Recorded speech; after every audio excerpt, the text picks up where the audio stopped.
Holy moly! Happy Halloween, everybody! Holy crap! I hope you guys are all having a wonderful Halloween so far. Let me know if the music is too quiet or too loud. Hello, everybody. Hello. Hi, LRW. Hello, Diso. Hello. This is my Halloween outfit. I'm pumpkin colors, I guess. Oh my goodness. Today we're playing protoViolence, which is the prologue to malViolence. If you remember, I played malViolence earlier this year thanks to Diso. Diso over here. Diso recommended it to me, and I had a lot of fun. With it. And I I had been let known that there was a prequel that I wasn't aware of. Or Diso might have said something to me like way back earlier this year, but I didn't remember. But now I do. Now I remember, and I'm really excited to get into it. It is a visual novel, with a perfect stream time length, apparently. And it talks about the events of like I think the lab that oh my, I'm gonna blank on so many characters' names. But hopefully this game will remind me.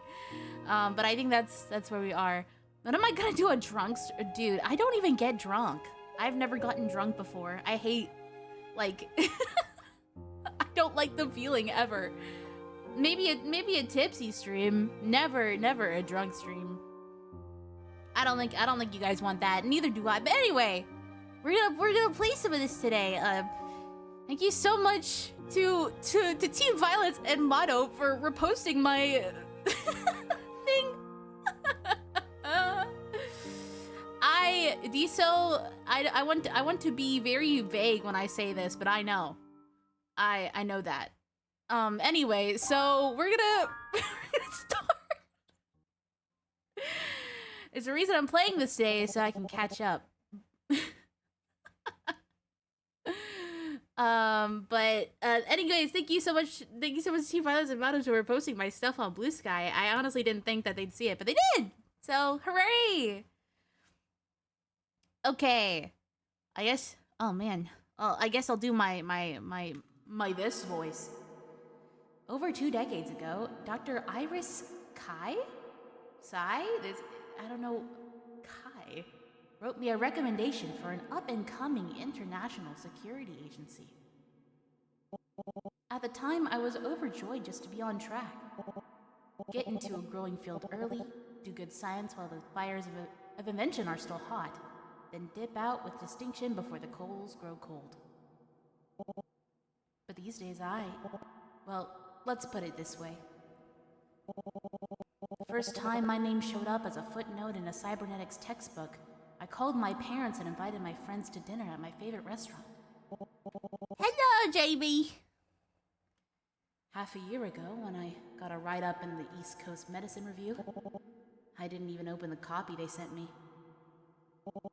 So when Iris announced her retirement, I assumed that her ennui her ennui was a little more advanced than my own. It was a nice party. She was surrounded by friends and coworkers, lauded by her peers and praised by her subordinates. And yet the whole time, she looked hollow. For fear of retirement, I theorized. I couldn't have been further from the truth. STOP, the organization I've dedicated my life to, has always been at the forefront of cybernetics. The bleeding edge, some would say. We took risks, but it was for the greater good, and we were grateful to every volunteer and veteran that assisted us. But now they're pushing all the wrong boundaries, taking science, my science, in a cruel new direction that I cannot abide. Whoa! Oh no! Oh! Because the fruits of my research are being used to experiment on children. I can't fathom how Stop got so far out of hand. But I can find out. I'm not powerless, and the architects behind these new programs aren't fools. If I can present a proper case against this, show them the pain hidden between the numbers and the suffering they're whitewashing over in pursuit of percentage points, I have hope that things can still be made right. But that hope is dwindling. I thought I granted peace to the world with my research. Nope. Maybe all I did was breathe a new Nero. I hope I killed that. Whoa! Sorry for messaging you at this hour. Couldn't sleep. Having second thoughts? No. My transfer's already been approved. Next Monday, I'm entering the Youth Training and Development Initiative as a supervisor, but... Iris, you worked with Stop longer than I have. Can you tell me anything else about the YTDI? Nothing that'll help you sleep. Well, that's reassuring. I still can't believe this is happening. Stop's full of scientists, not... Good scientists follow the science wherever it leads, right? And I recall a brilliant researcher concluding years ago that the younger the patient, the better the cybernetic sync rate. Uh-oh. That research was intended for Stop agents. Volunteers. Heroes, if you prefer. Not anyone under 18. Well, the higher-ups would beg to differ. They tell you that they're providing these trainees with an education and a guaranteed future. Worth an eye or an ear, right? I don't want this to be my legacy, Iris. Where's the greater good in grafting dangerous tech onto children? When Stop was founded, that good was clear. Back when the world was in turmoil and cybernetics were getting slapped onto terrorists and madmen in vet clinics and garages. Stop put an end to that. We put an end to that. And then we kept going, so it wouldn't happen again. Like I said, not the best topic of conversation if you're looking to put your mind at ease. But do try to get some rest anyway, Daedra. From the sounds of it, you have a long week ahead of you. I'll do my best. Honey Mole! Whoa! May 13th, 27, whoa, 2070X. I can't read numbers. Woo! Hello. Okay. Aura. Hello. Whoa. Oh. Okay, oops. I think I hit the wrong button. Okay, I guess we're in our mind now. Ooh, back to spooky voice. My honest first impression. This is beautiful. Natural light trickles through frosted oh my god. Natural light trickles through frosted glass, enveloping the courtyard below in a warm, soft glow. From the bridge I'm on, I can even see green. Grass, flowers, trees, an oasis of natural beauty, full of life, and full of laughing children. I can't help but wonder if I made a wrong turn. There aren't any stark surgical scrubs or hospital gowns, and the air smells clean, not disinfected. But inevitably, my eyes are drawn towards the towering column that pierces the building's center. Happy Orange. Happy Orange! Happy Orange Day! It's a dark monument, one with few doors, no windows, and a very heavy shadow. Thank you for the bits. My skin prickles. What purpose Not could... lost already, are you? Excuse me! Voice jump scare! My train of thought's grim path is cut short by a familiar husky voice. Hello. Oh, you're so cute.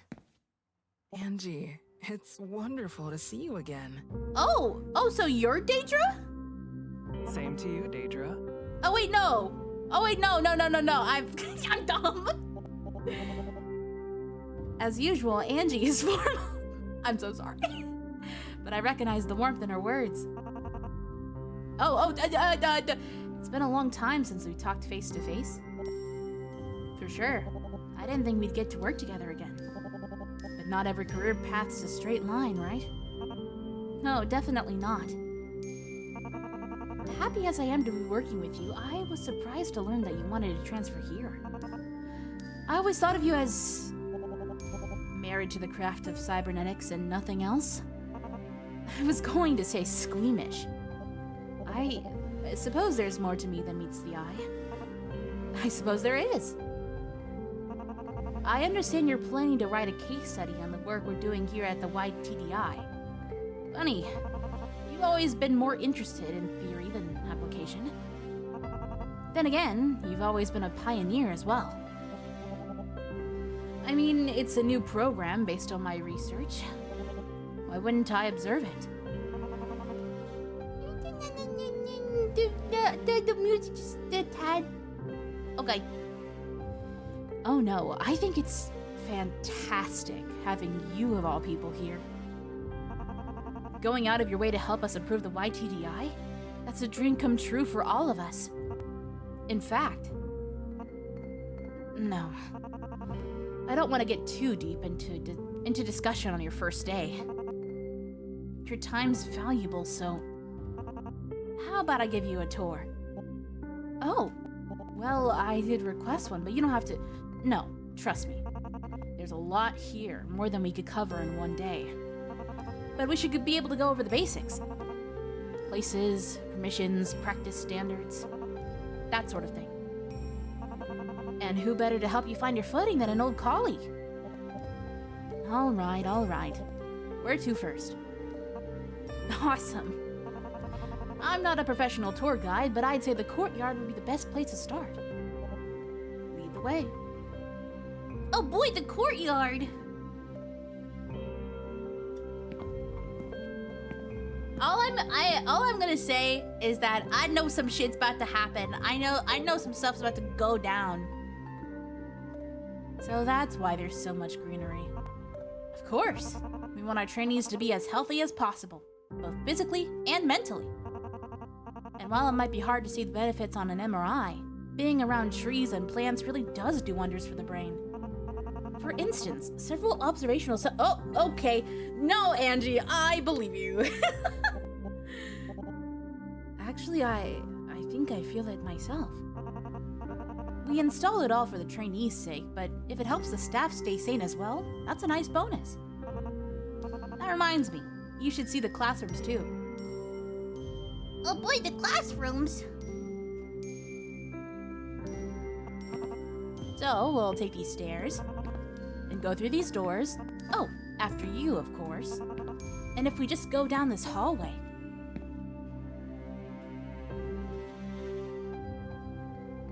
Oh, hooray!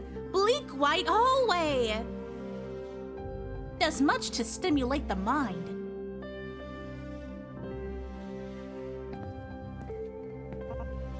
We're here. Bit of a walk, isn't it? Must be easy to get lost. I suppose. But you get used to it. Anyways, this is where the trainees get educated. Oh. And what does that involve? Well, we've got all the core essentials. Maths, literacy, self-defense, and phys ed. Pardon? Physical education. No, the one before that. Back up. No, I mean, self-defense? Oh, don't make that face. It's not that serious. Gym mats and padded gloves and whatnot. At their age, the trainees couldn't hurt each other even if they tried. And do they ever try to hurt each other?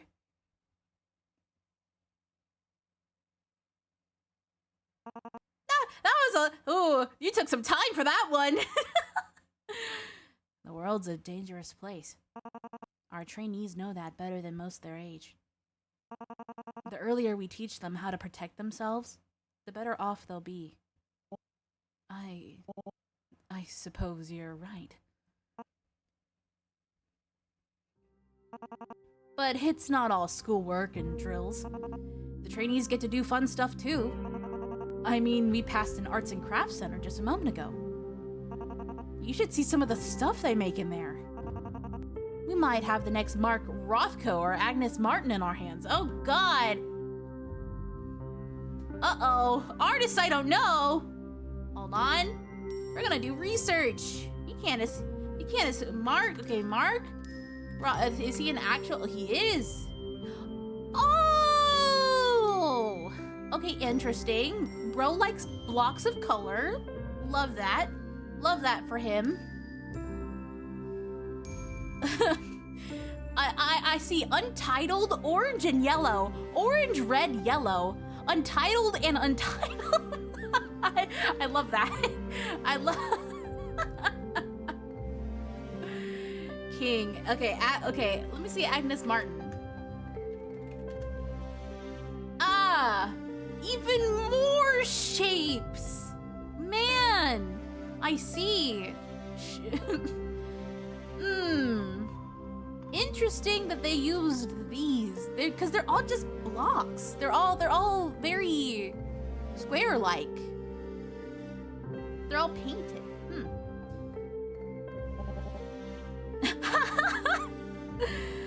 I nod as if I know who those people are.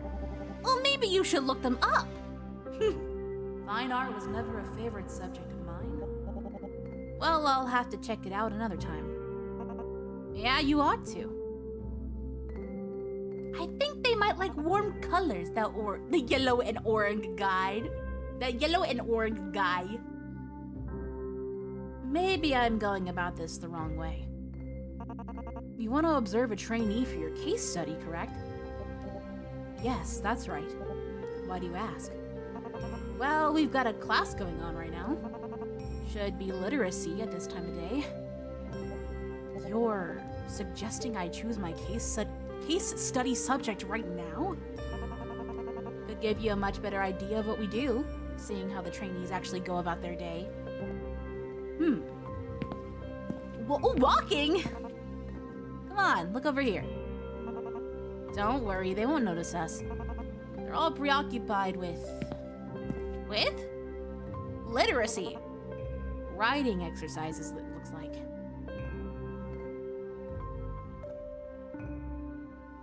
Ah, yes, all of the children in all of the seats.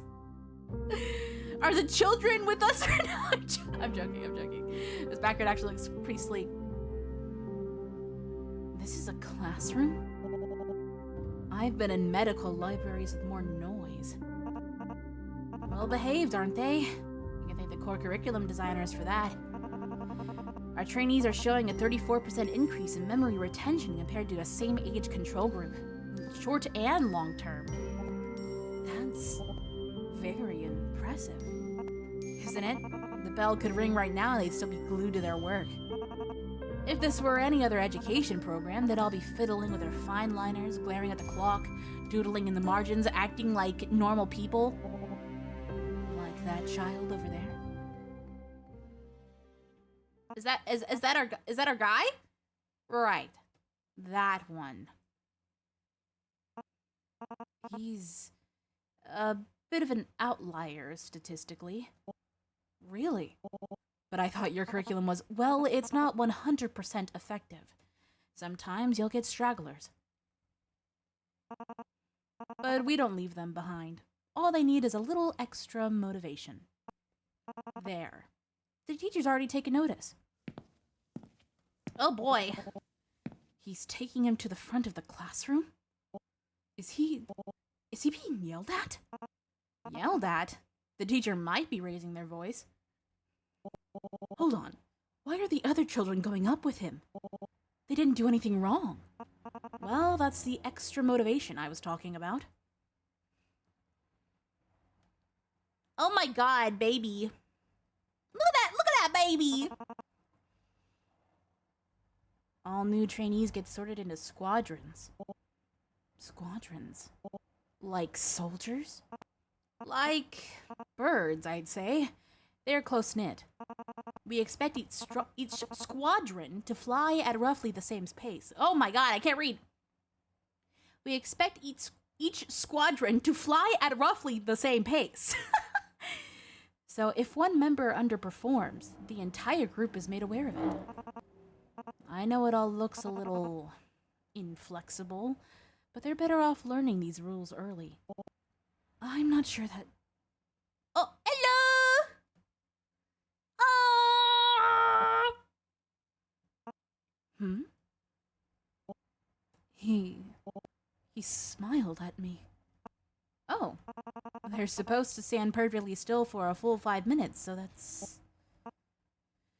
I might have to refocus. I've made my decision. Oh, she's so cute. Her heart was swayed. Oh, good. So which trainee... I want that boy to be my subject. And why him specifically? I can't give a concrete answer. I suppose I'm going with my gut. That's not very scientific. Then why don't we call it an intuitive choice made by one of the world's leading cybernetics researchers? Okay, Queen. Right. But as I said, that particular trainee is something of a statistical outlier. Then taking a closer look at him should help us correct any inefficiencies in the program, no? Yeah. I suppose I can't argue with that. Yeah, you can't. Think fast puzzle time, imagine.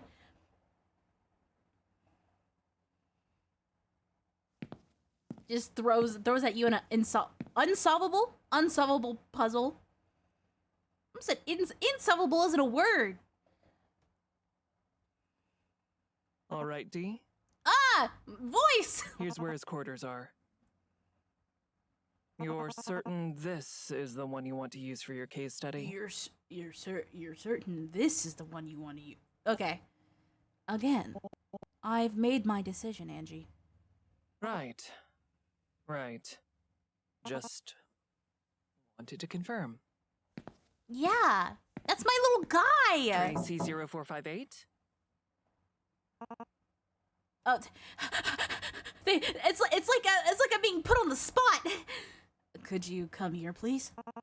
I want to introduce you to someone. She's a visitor. One just for you. Huh? A visitor? Oh my god. Try to be quick, though. She's a very busy lady with a lot to get done today. Hello. Okay, here we go. My little boy. Oh. Wait a minute. Who are you? You're the lady I saw in class. Indeed she is. What's S4174 doing behind you? She wanted to come, so I let her. What a good friend you are. But this meeting's just for you, CO458. So S4174, you're free to... Is it that big of a deal, Angie? I don't think there's any harm in meeting his roommate. Right. Then why don't you introduce yourself to the lady? Hello. Well, allow me. Please try to keep it short. We only have so much time. Oh my god. Nice to meet ya. I'm Pavel. Hi, Pavel. Though most of the people here only call me CO458. A serial number? Oh, loud music. I was expecting the music to be this loud. Oh my god, is it too loud? Standard procedure. It's how we keep data collection unbiased. Plus, the first class had like 3 Emmas and 4 Quins, so... Right. What about you, lady? What's your name? Well, Angie, how should I respond? I've never worked with children before. You can give him your name, no big deal. The trainees like to call me Dr. Angie. Got it. Then you can call me Dr. Daedra if you want. Dr. Daedra? Dr. Daedra. Dr. Daedra! That's a nice name. Has anyone ever told you that? Not, recently. Hello. Oh! Do you want to introduce yourself too?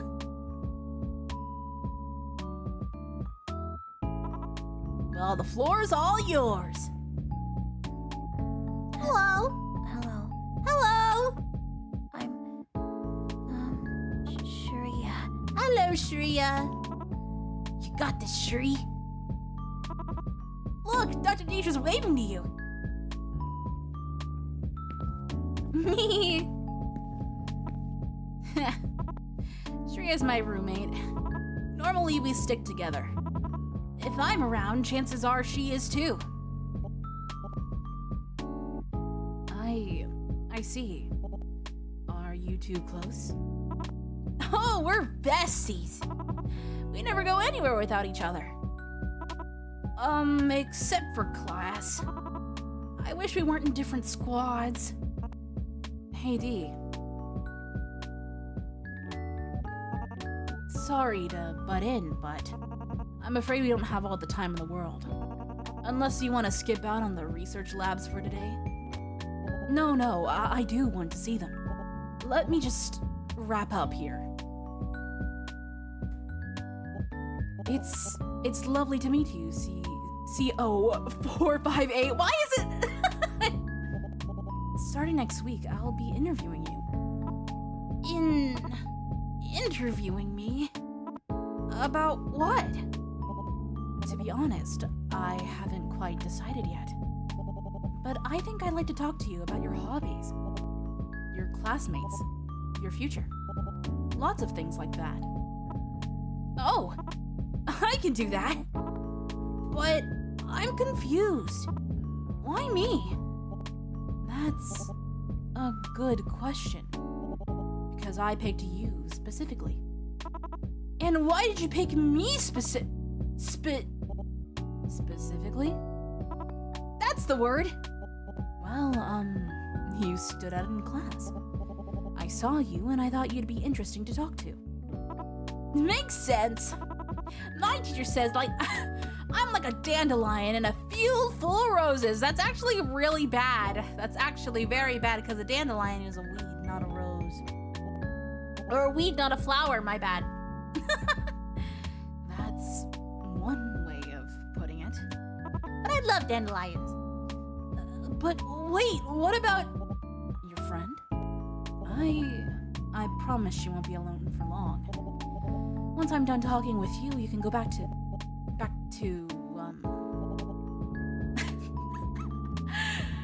do kids do these days? I haven't been around them in so long. Back to playing. Did I guess right? Oh, thank God. Sound reasonable? Yeah. It's a deal. It's a deal. I love little boy. I like acting out little boy voices. They're so much fun. You'd be like, whoa. You know?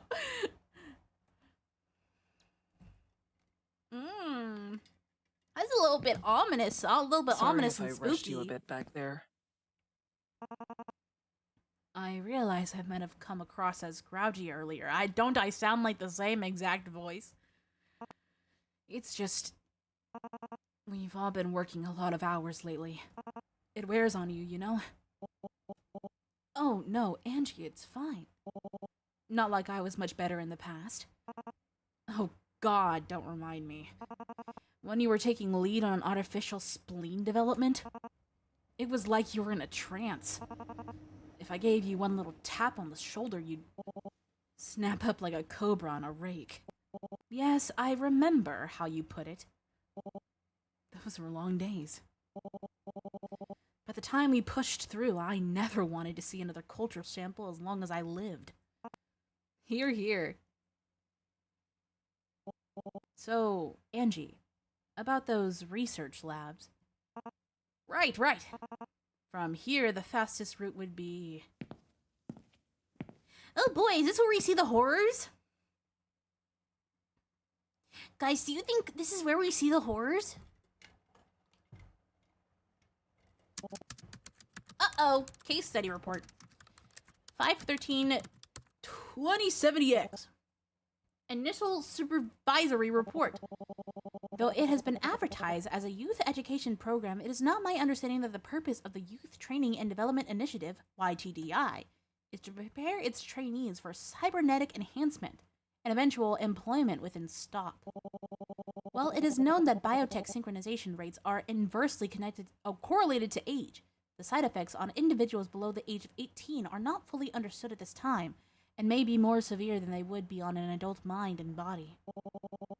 Furthermore, I have ethical concerns about the purpose of the program and how its participants are selected. As supervisor, it is my intent to observe the YTDI's operations and ensure that the health and well-being of its trainees are being properly upheld. As part of my duties, I intend on engaging in a focused case study of trainee C0... Not C0. Oh, CO? No, that's C0? Fuck! I forgot. 458 to observe his development under the YTDI's curriculum. For compliance purposes, our one-on-one conversations will be recorded. Dr. Daedra Destrange. Yeah! Destrange! Oh god! Is that supposed to happen? Okay! Oh boy, investigation! Use your mouth to explore Daedra's desk. When your cursor changes into a magnifying glass, ooh, you can interact with something. What will you learn about Dr. Destrange? I don't know. You guys can't see my cursor, huh? Well, too bad for you. Intro, Daedra's report. Ugh. After that first classroom scene, I had to put this VN on pause for like a few weeks. It was uncomfortable? I see. It definitely felt... It did feel a little uncomfortable, yeah.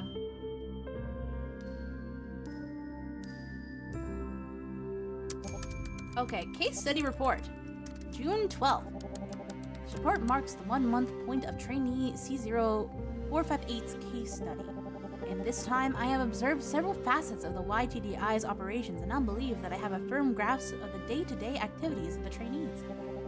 The majority of trainees selected for the YTDI come from orphanages. Upon arrival at the YTDI, trainees are separated into squads, similar to the ones utilized by STOP field agents. Formal education takes place entirely within these squads and involves tuition and literacy. Literacy, mathematics and self-defense, etc. Outside of the classroom, trainees have access to several extracurricular activities, including craft work, sports, and video games. Video games, that's fire.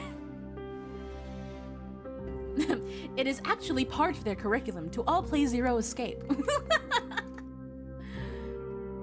While these activities are beneficial for fostering bonds and growth between children, I find it notable that they overlap with activities undertaken by STOP operatives in the recovery period after the implementation of new cybernetics. This includes sewing for hand-eye coordination, video games for reaction speed, etc. The standard of care appears to be at least sufficient.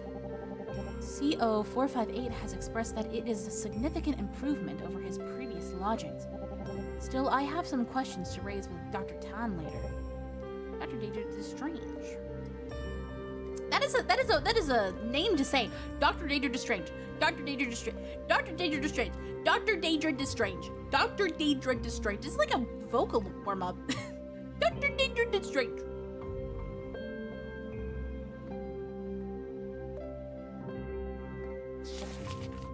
June 6th. Part of me just wants my thoughts. Oh wait. Part of me just wants my thoughts to blow with the wind. Putting them to paper will have to do for now. Besides, all the blue light was making my eyes ache. The trainees are all orphans. I'm not surprised. But I am surprised that the YTDI isn't much different from a standard boarding school. Militaristic dressing aside. Compared to how STOP's first few batches of field agents were housed, the accommodations here are downright luxurious. Still, that's comparing volunteer soldiers to abandoned children. strange analogy, to put it mildly. And for some reason, the trainees' meals consist of lab script, and only lab script. Why? It's true that lab script contains all the nutrients they need to grow healthy and strong, but it's intended for typical in vivo test subjects. I've seen the sides of the budgets that Stop works with. They can definitely afford to feed these children real food. Ooh, I don't know. At least the education is world class. Clearly Stop spending was put to good use there. One time, Angie took me to a literacy lesson. Out of the blue, she asked a trainee to recite part of King Lear. King Lear! And the girl belted it out like it was on a switch. I don't know how useful that skill was, but it was definitely impressive. Another time, the two of us watched as a teacher taught a squadron-filled pharmacy in the courtyard. If someone eats this mushroom, how would you counteract its effects with only the items in your bags? How long do they have before their airways close? It was intense, to say the least. At times, the teacher's questions felt more like threats. But the building itself is immaculate. Practically speaking. Oh, it's practically sparkling. My shoes track dirt as I walk in. It's wiped away by the time I walk out. Even Stop headquarters doesn't... Sorry. Even Stop headquarters doesn't agonize over cleanliness to this extent. That was in the diary, actually. I just wish they showed that much care for the trainees themselves. Like that boy. C058's. Why do I want a 7 to be in there? CO458. For formal reasons, I can't mention it in recording sessions, but I know his name is Pavel. Was taking his name necessary?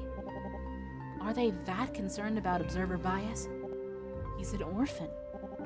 His name might be the only thing his parents ever gave him. Why scrub it away like it's something dirty? A stain to be removed. The boy's lonely, too. Yes, he has Shreya, but she isn't part of his squadron, his pre-assigned social group. His squad mates exclude him outside of class. They don't let him play with them, so C0458 is often in the arts and crafts sewing or knitting by himself. And it's not much better in class.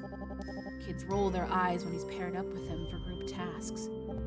Sometimes they'll go behind his back and ask the teacher if they can swap for anyone else.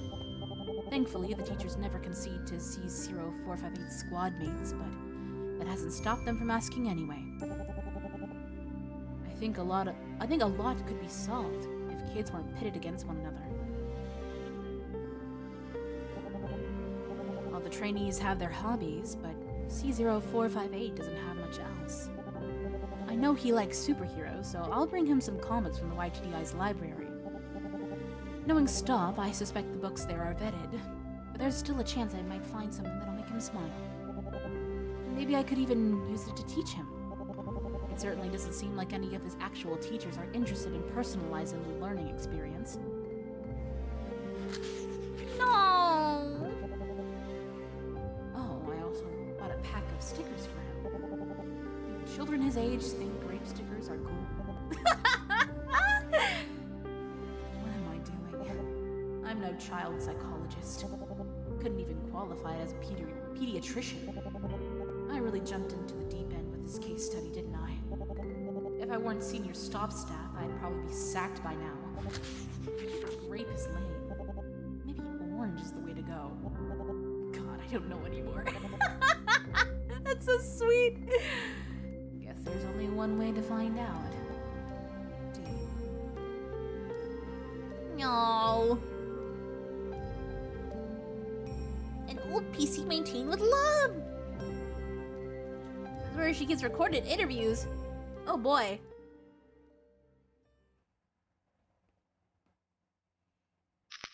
Interview with C0458. Hooray! June 12th. So 6 days after. So at this point, she's known him for about a month. Look at that little guy. All right, CO458, I've started recording. Before you fall over from all that wiggling. okay? Cuties. Oh, my turn. I'm just super excited. I'm glad to hear that. But, you can relax. We're just talking today. Really? Phew. My cheeks are numb from all that grinning. I can imagine.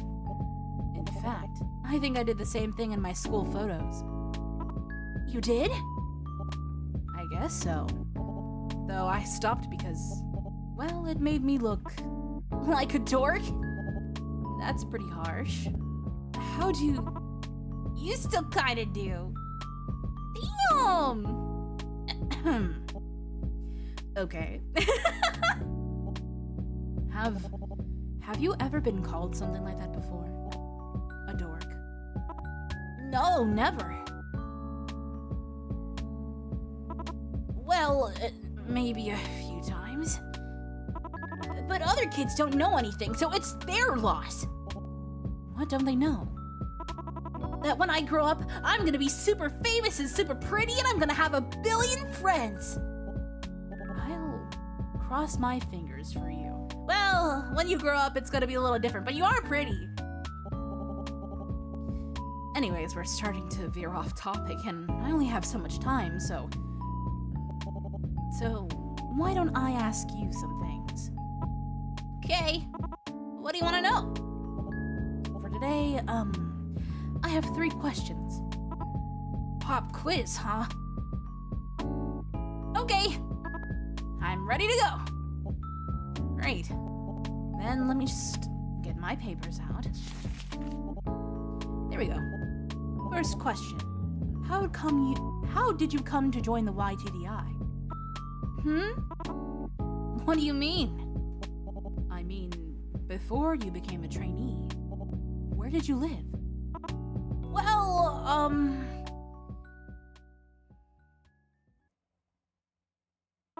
I lived in an orphanage.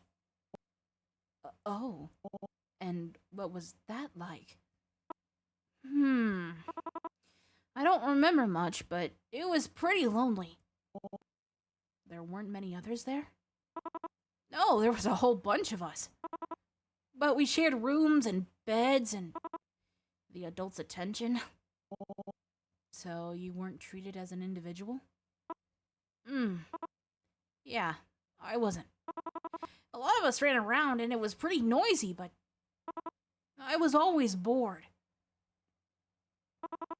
When it wasn't mealtime, school time, or chore time, I was stuck in the common room with most of the others. And because we had to share so much, we fought all the time. Really? Yeah. Like, one time, I wanted to play with a Scrattle board. You know, the Scrattle board. But another girl said I couldn't have it because all I did was trace the board's grid with my fingers. So I said to her, "Nuh-uh, that's how you play Scrattle." And then she said, "You're always doing stuff wrong." And then I made a face at her. And then she pulled my hair. And then... Dude, she sounds like a bitch. I'm assuming you both got into trouble.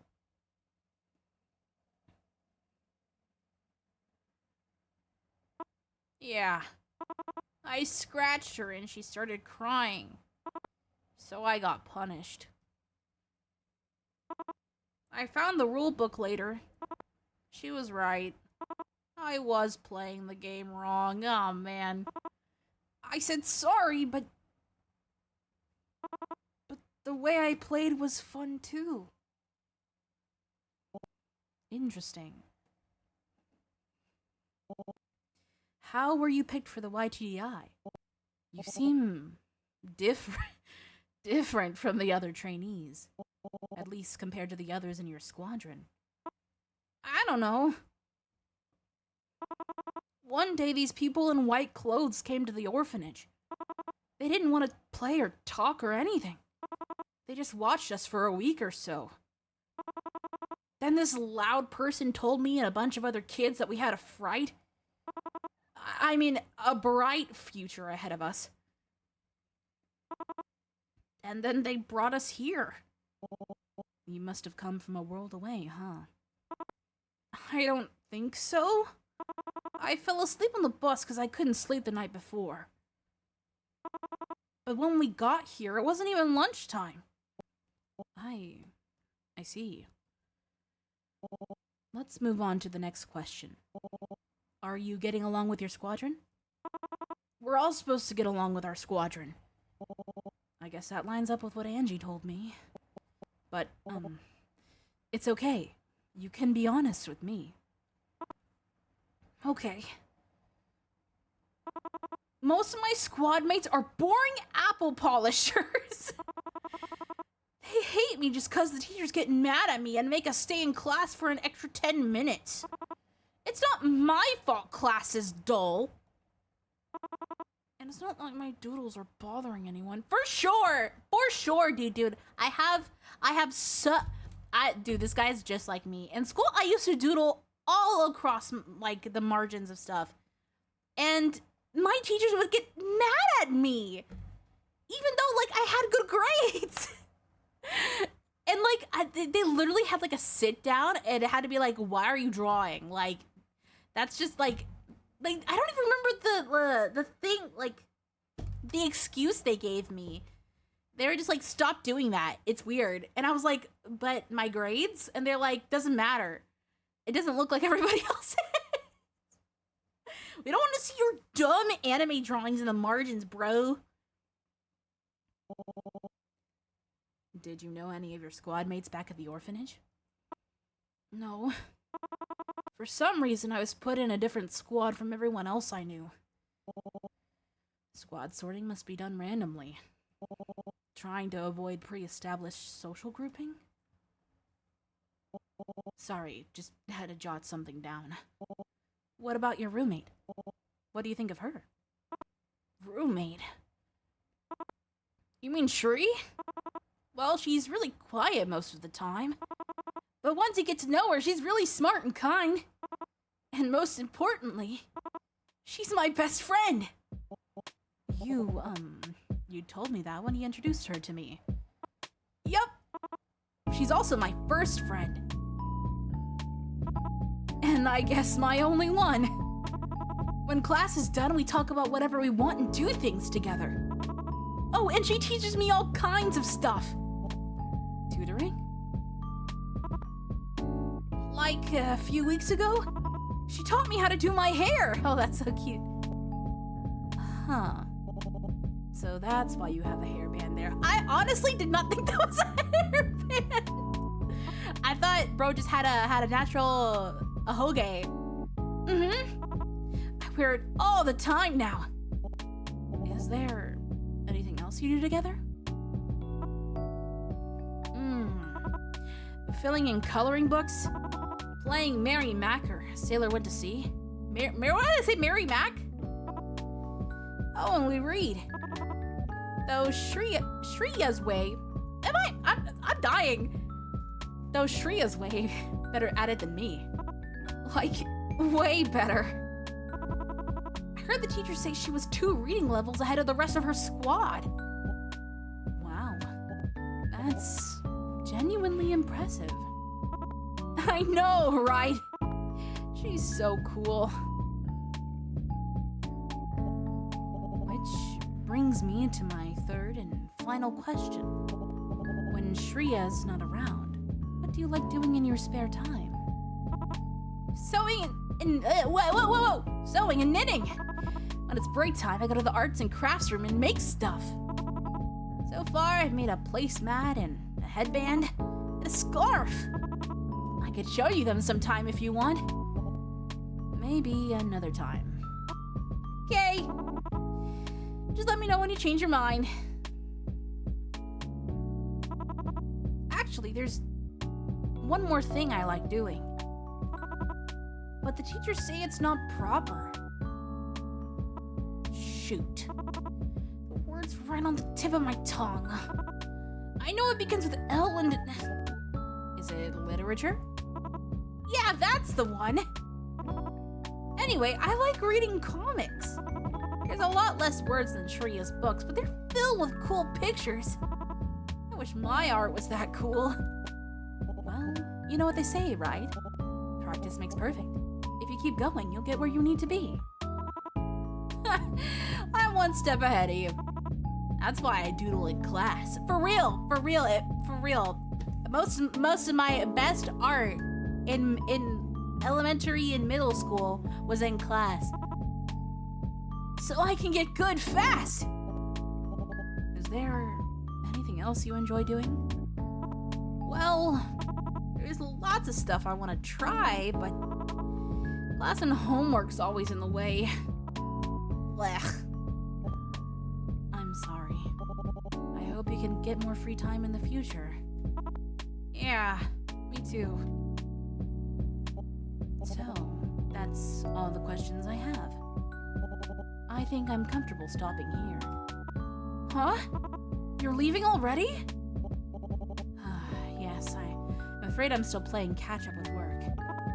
Playing? No, you know how you have your classes. Oh, I get it. You've got homework too, huh? You seem like a very busy lady, Dr. Daedra. More so than usual. But I should have enough time to dig out my Scrattle board. You have a Scrattle board? I do, right in my basement. Or was it in storage? Either way, I'll find it. And we can play it whichever way you want. Oh my god! Really?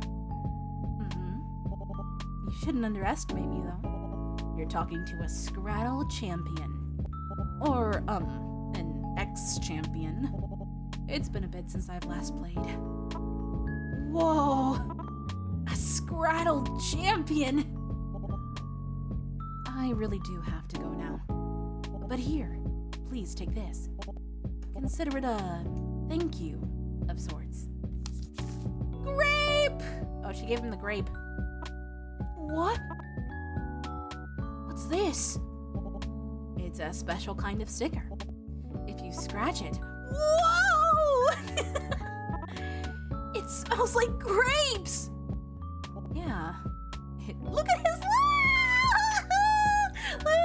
okay. Oh my god, that's so cute. Little heart. Yeah, it sure does. Is it, cool? Thank you, Dr. Daedra. And, thank you for talking with me. I'll see you next week. Yes? I sound exactly like that. Bring in awesome stuff like this, and I'll talk to you every day. And I sound exactly like that. I always forget I could turn off the voice acting, but I just like it. I think it's I think it's funny to like try to play catch up. Oh my god. Oh, I just noticed the comic book there. Oh no. Oh, is there more? Is there stickers? Oh. I guess let's save. Duh. Oh, phone. What advice can Iris give her? The craft center was nice. I mean, that's gotta be a good sign, right? A good sign and a good thing are different matters. Come on, help me out here. Help isn't what you're texting me for, is it? Besides, I'm a lot more concerned about the militaristic conditions you reported. That can change. Yet every time you critique some part of the YTDI, Dr. Tan seems to resist. Angie's always been pretty rigid. She's not a bad person. Just very by the books. Dr. Tan is an associate director. She's been around for so long that she writes the book. No one's forcing her to stay where she is. I could have easily been in her shoes, Iris. Not with her scruples. I never worked directly with Tan, but I know her reputation. She's got a savior complex. That's dangerous. What? She just wants to help people. I'm sure she believes that, but she works in cybernetics. And when you're holding a hammer, everything looks like a nail. You haven't seen her with the trainees. Every time we pass by a group of them, she smiles and waves, asks how they're doing. And And they give her the biggest, sweetest smiles back. They don't do that to any of the other researchers. Deidre, she's my friend, Iris. You're one of the brightest people I know. Maybe the best of your generation. So why are you looking away from the truth? You've seen the lab script, the classrooms, the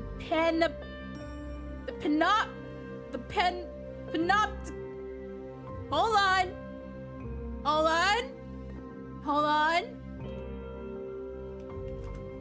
Hold on. Hold on. Hold on. Panopticon. Oh, that's not easy. The Panopticon. You don't owe Tan your trust. Or anyone at Stop for that matter. They've given their stamp of approval for all of this, and it smells rotten. We can heal that rot. If you say so. I just want to have faith in the colleagues and friends I've worked with for years. Hashtag stop.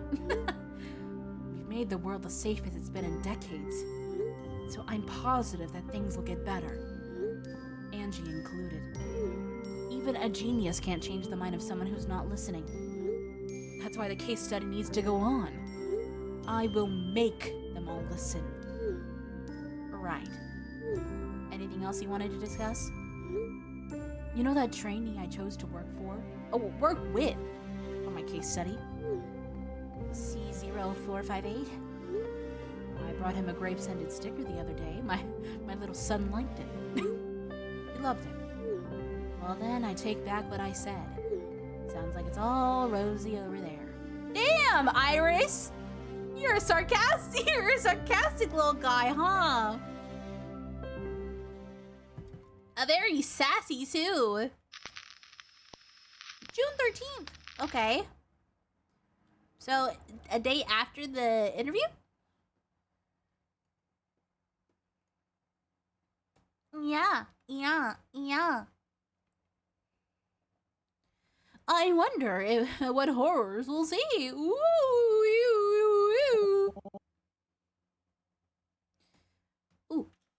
From the bridge, I gaze below at the courtyard. As the sun begins to set, its beams softly tint the YTDI's walls and floors a pale orange. It's comforting.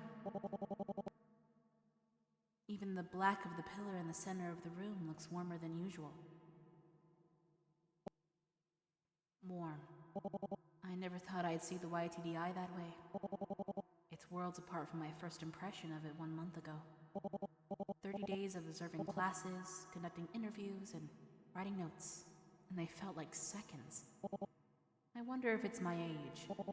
The older I've grown, the quicker time passes. Summer, fall, winter, spring, all of it passing by while musing over my impending mortality won't get me anywhere. For real. But the YTDI really does look warm right now. If there weren't other people in the building, I'd go down to the ground floor and take a nap in the grass. Right now, I'm sure some of the trainees are doing the same. Children shouldn't have cybernetics. Or lab script diets. The YTDI is an affront to my research. Any sane person would agree with me. That's why I'm doing everything I can to shut it down, behind the backs of the people who run this program. But I can't object to giving children, unwanted children, a home, an education, a guaranteed future. They don't have to hunt for scraps or wake up each morning and search for shelter over their heads. D! I didn't even get to read that. Hello, lab script. Did I say that wrong? Did I say lab script? Oops. Once again, Angie's voice cuts my thoughts short. Did I interrupt something? You're looking pretty contemplative. No, it's nothing. Listen, we may be giving them dog food, but it's okay. We're the good guys. We're giving these orphans a home. We're giving these orphan children a home. Could have fooled me. Am I that easy to read, Angie? Far from it. I've needed a lot of practice. Guess you've had plenty of opportunities to do so. So, what can I do for you? Oh, it's nothing work-related. Not like I have trainee info to give you anyways. I just wanted a chance to catch up. You've been here for, what, a month now?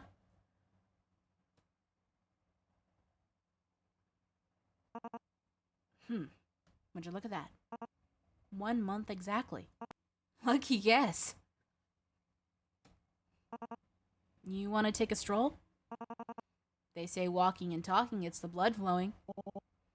Talking gets the blood flowing? More than standing here staring at nothing. Come on. We've got a lot to catch up on, don't we? I guess so.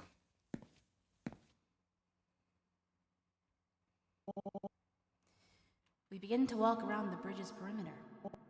Our pace is slow, aimless, lazy even. And our conversation is just as meandering. See any films lately? Any takeout places you'd recommend? I know modern art's not your thing, but I think you'd enjoy this new exhibit. And if you don't, you can pick where we have dinner next time. As we chat, my whole body relaxes. It was like this in the beginning. Waiting outside of Stop's headquarters, excited to take Angie out for our pre-weekend burgers and milkshakes. We were young, and the world didn't make sense. But our work always did. Hey, D. Hey! Yeah, is this Yuri? D? Hey. Angie called my name. Oh, God. And my mind snaps back into focus.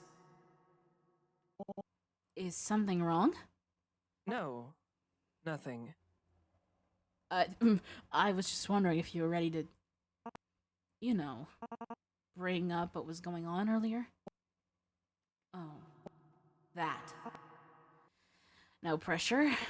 If you're not up to it. No, I am. I just need a moment. Take all the time you need. I take a deep breath to think about how to approach this. Actually, can I ask you a question? As a friend? Go ahead. I'm all ears. Why did you end up working for the YTDI? That's a big question. It's the one that's been on my mind a lot lately.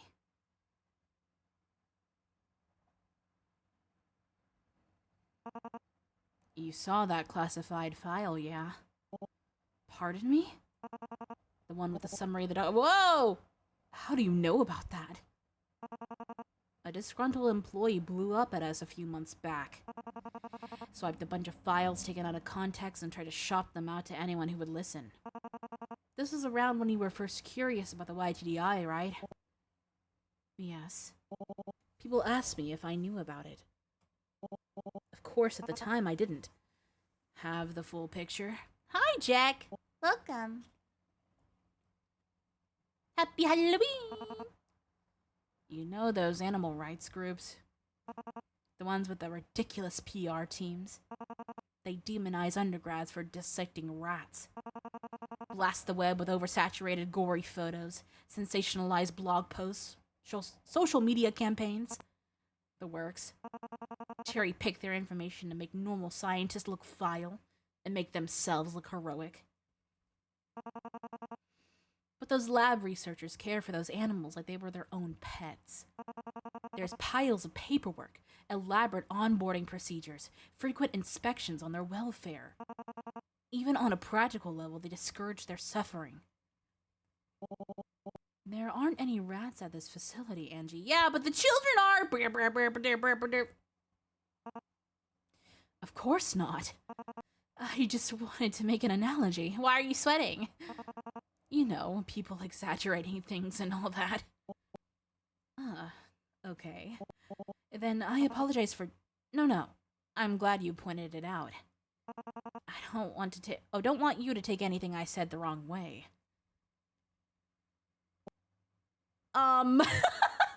Is correct. You were going to tell me about why you joined the YTDI? Right. We went off topic, didn't we? Everyone has the right to a bright future. Most of these trainees don't come from pleasant black backgrounds. What even is a background? All of them are orphans. Many of them lived in places that couldn't even feed them once a day. So if Stop hadn't intervened, their futures would have been...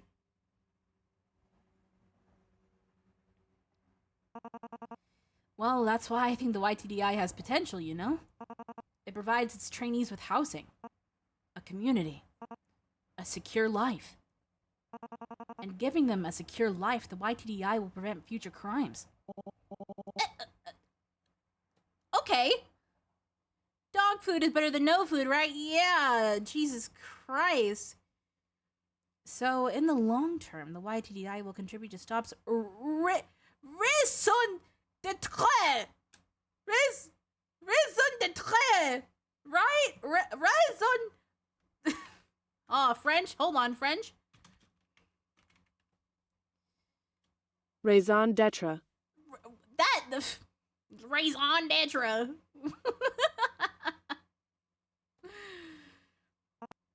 Exactly. And in the short term, we're changing these trainees' lives for the better. So they say!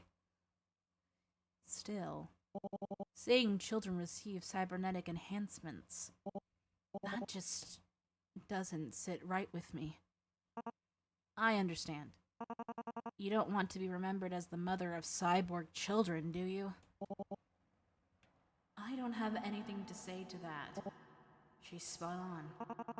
Yeah. We don't do anything here for fickle reasons. Subjects are only ever cybernetically enhanced if we feel that their quality of life could be improved. In what way? The file you saw? All those photos? Every one of those children were physically disabled. Oh. But I saw, something with her eye? Trainee 02145. I remember. Anophthalmia. Anophthalmia. So many words I have to look up. Help. Anophthalmia. Anophthalmia. Where her pronunciation. Anophthalmia. Oh, anophthalmia. That's so much easier than what I was saying. The people in this game know, they're scientists. Of course they know so many words. Their brains are so huge. Her poor vision caused her to struggle in class, so we gave her a new eye. Now her essays are on par with some of the top students in her squadron.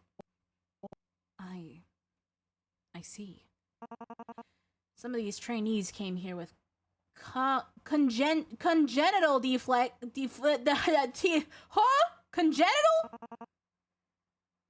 Others with injuries from horrible accidents. We've only ever used cybernetics to level the playing field between them and their abled squad mates.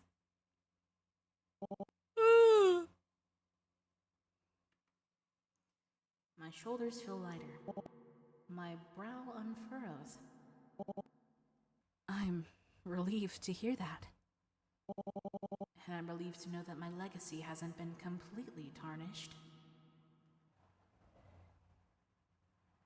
Is that a lie, bro? Oh. I want you to know if you have any concerns, you can always come and talk to me. Okay! Or just vent, if it's after hours. Okay. Almost feels like old times. Yeah, we're practically kids again. Hey. Wanna come to the arts and crafts room? Wait, isn't it for trainees? So? Most of them are in their rooms right now. Even if that's true, you know I'm not going to... Aw, D. I'm not expecting the next Cloud Gate or something. It's just to decompress. Fine. I'll come. Yes! But in return, I get to pick the restaurant for dinner. Oh, so we're eating out again? Just like old times. Just like old times indeed. When will it get tragic, Yuri? When will it get tragic, Yuri? Is she the one that oh, August 13th. Holy shit. We just jumped like 2 months? Cuz it was June, right? Holy moly. Uh-oh. Okay, let's read about what's been going on. Oh, I actually saw that. I see, and now she does now. Case report, August 4th. Okay. Regular conversations with C0458 have continued. Contrary to what I witnessed while observing his classroom, C0458 has been inquisitive and willing to cooperate with my study and our one-on-one interactions. It is my firm belief that C0458's intelligence is not below the norm. Rather, the teaching methods used by the YTDI are insufficient to engage him. What his instructors have labeled as acting out appears to merely be an expression of boredom. Considering the number of children the YTDI has under its roof, I do not believe that C0458 is the only trainee having difficulty with their assignments. I have noted that his squad's instructors rarely encourage creative solutions to exercises, and instead prefer completion of tasks to a set rubric. Man! It's almost like real school! Standards-based teaching methods often produce results that look good on a spreadsheet, but they rarely result in significant information retention or well-developed critical thinking skills. My bad. On top of this, children with learning disorders are often left behind. What worries me is that C0458's antics often result in his entire class being punished for his actions. The intent behind this measure is to emphasize that the squad is a unit. A failure on one member's part reflects on them all. Perhaps this is successful in other squads, but in C0458's case, they all seem to have managed to do is other him from his peers. Dr. Danger Destrange. Okay. Let's go on to her diary. August 12th. I wasn't prepared for the number of trainees who were happy to be at the YTDI. The number of trainees who were overjoyed just because they had clean clothes and sheets. And money doesn't necessarily buy quality, but Stop really isn't cheaping out on their schooling and board. They're practically throwing money at this program, even if the staff sometimes treat the trainees carelessly.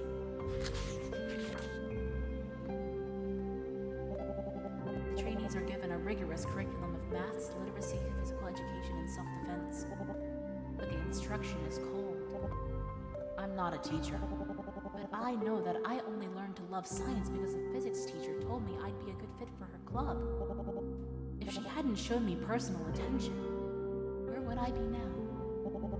No amount of punishment could have made me Dr. Destrange. It's true! The reason I love art history so much is I had a wonderful art history teacher.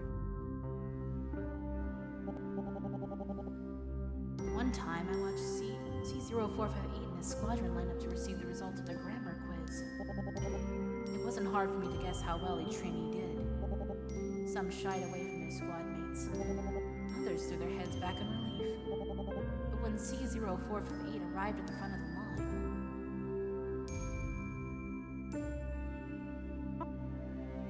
What? I have to do another makeup quiz?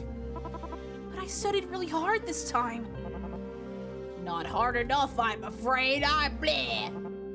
The quiz will start at the time I wrote. See you then. No. That's gonna get in the way of my crafting time. Why can't it be? There's no point in throwing a tantrum. I'm going to take the makeup quiz the time I set, whether you like it or not. I'm the most awful person ever. Now go. It's rude to hold up the rest of your squadron. Patoo! Again. You spit on him? I spit on you! Alright, everyone. 10-minute penalty. Line up against the whiteboard. Quietly. C0458. You'll be in the middle.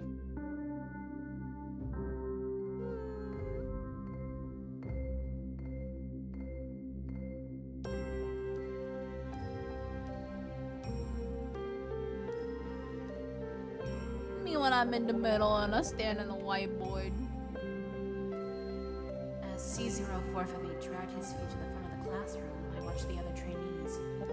Some of them rolled their eyes at him. Others gave him a bitter glare. Given the way the teachers pitted the trainees against C0458, I wasn't surprised they disliked him. To them, he was a dead weight to their squadron. An underperforming troublemaker. And to me, he was... Seeing no one help him left an indescribable emptiness in my chest. Children like him aren't dumb. If you treat them this way, they'll learn that their performance determines their worth as a person. I've known college students who found that level of responsibility overwhelming, but these trainees are elementary schoolers. They need coaching to get things through to them. Frankly, I'm surprised there aren't more stragglers. Maybe because they're getting their brains worked on or something. I acknowledge the YTDI is a new program, and STOP isn't an educational organization. Growing pains are par for the course. Angie's been listening to my criticisms. She's not stonewalling me, but she's defensive and practiced at it. She's always ready to fire off statistics in response. Half of the trainees were illiterate before they came here. Now 98% are performing above metrics. Meanwhile, when I ask about my own suggestions for the YTDI, she claims they're in the queue to be heard. And there's a long chain of command to go through. She is listening to me. Except when it comes to the use of cybernetics. Angie says they're helping disabled trainees, but she brushes off their side effects as easily as if we were discussing fringe theories in a classroom. And whenever she does, I can't help but wonder. How are those trainees coping with technology grafted to their bodies? Did they ask for these enhancements? Do I want my research to be associated with these procedures? Well, I'll try to be patient with Angie for now. Convincing people takes time. Besides, the YTDI has other problems. The trainees sleep in a panopticon. There it is, in a panopticon. No matter where their rooms are, there'll be guards and cameras peering inside. The games, books, and shows they have access to are limited in their themes. And I've seen more than one trainee tense up whenever I pass by their dorm's window. I'm sure the staff are miserable too. The guards eat their meals while they're on duty. The teachers' curriculums are stringent. And it's a wonder the researchers can see their screens when they're blatantly ignoring what's in front of them. If STOP wants its own boarding school division or JROTC program, more power to them. But I wish the YTDI wouldn't be so cavalier with cybernetics, overbearing with security measures, draconian with education. Oh my gosh. I don't know. The more I think about it, the less I want to ride. I hope Angie was right about my suggestions being in the queue.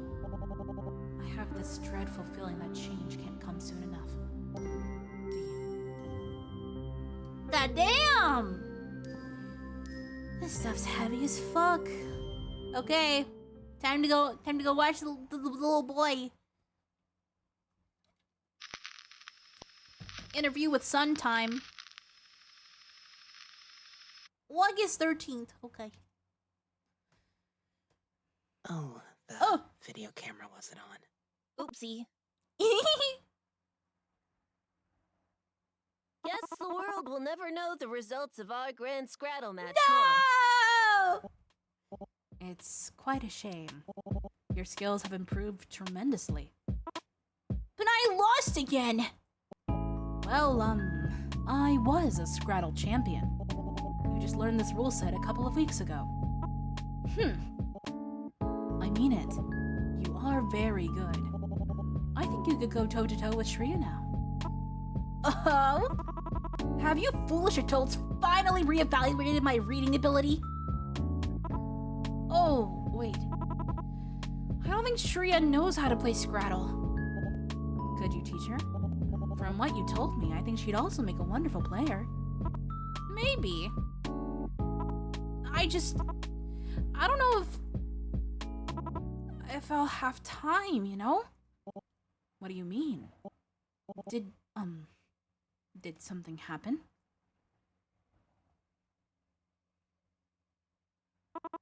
Can I tell you a secret? Okay. So, my teacher asked me to stay behind in class. I thought he had spotted me drawing again, but he told me I didn't have to study anymore because one of the researchers had talked to him. That's strange. What did they tell him? Well, they said I'm gonna go through my first processing. Processing. What is that? I don't know. None of us know. I mean, I know that everyone gets processed eventually, and that processed trainees graduate, and that when you graduate, you leave the initiative. That's rather vague. That's what I said. They must be hiding something. I don't know what's gonna happen to me. When I think about it at night, I can't sleep. It makes my skin all prickly. But you wanna know what's really strange? None of my squad mates are getting processed with me. Is that unusual? Yeah. We always see other trainees leave for processing in groups of 2 or 3 or 4. Never one. CEO for Faveda. I'm not stupid. I know why I was picked. It's 'cause It's 'cause I doodle in class. It's not funny. It's not funny. It's not funny. It's not funny. 'Cause I forget my homework. It's 'cause when it's time for group projects, none of my squad mates want to work with me. And 'cause whenever I try to talk to someone, they always act so tired. Oh, for real, buddy. I've been there. My squad, the other trainees, even my teachers. I know they want me processed. I sense it, even when they don't speak to me. Because they all hate me. I don't think that's true. Shreya doesn't hate you. She's in a different squad. She doesn't have to be around me when we do class. If she was always getting punished because of me. Well, I like you too. How about that? You're just saying that because of your case study thing. No. No. I mean it. You're a talented artist. Your excitement is infectious. You're much smarter than people give you credit for. And I think you're lovely just the way you are. Mom! Mama! Oh, his smile went away. Can I ask you something? Go right ahead.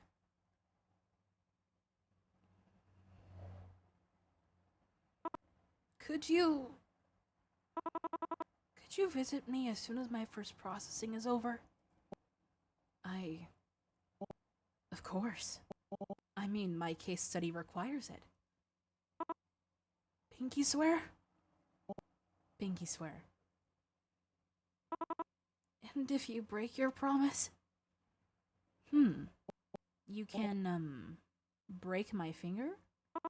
Huh? Really? No, that's not how it... Please don't. But I will come back for you, no matter what. Uh-oh. I have a bad feeling about this one. Promise. Oh, okay. She was a little bit in my ear in that one. Oh. Doctor Strange, stop. Processing. Hey, Iris. Daedra, did you censor anything from your talks with Tan? From what I can read, she's far from honest. Angie isn't some zealot. She's a brilliant scientist and a dear friend. I just need a little more time to get her on my side. It's been 3 months. When I said she was rigid, I wasn't kidding. But, you know, talking to her made me think. If we rebuild the YTDI from the inside out, it could be a net positive for children everywhere. 4 months ago, you were afraid the YTDI would leave you with a foul legacy. That your research on cybernetic sync rates would make you the mother of cyborg children. Now you want to rebuild the YTDI? They got rid of the cybernetics. Oh, if they got rid of the cybernetics, I'm confident that STOP could turn the YTDI into a competent institution. Competent institutions don't feed kids lab script. I'm not going to burn everything down for a better future. It's not compatible with what you want, Iris. Think, Daedra. STOP is a security organization, not a charity. They offer peace of mind for sale. They do anything to keep world leaders lining their pockets. Why else would they be enhancing children except for their own benefit? They only give cybernetics to physically disabled trainees. I doubt those trainees asked for them. This argument is unproductive, Iris. Look, let's say the YTDI was shut down tomorrow, like you clearly want it to be. Where would all of the trainees go? Who else would have the resources and the will to take them all in? STOP didn't make the YTDI with kind intentions. I can tell you that much. Don't be so conspiratorial. Don't be so blind. Your research built the foundations for this program. I know. Then speak up. Damn! August 29th at the end of the month. Okay. Oh boy. What? Hey, what is that? Uh-oh. I thought it would give us a thing. Uh-oh. Where are we going? Uh-oh. S1474. August 20th. Okay.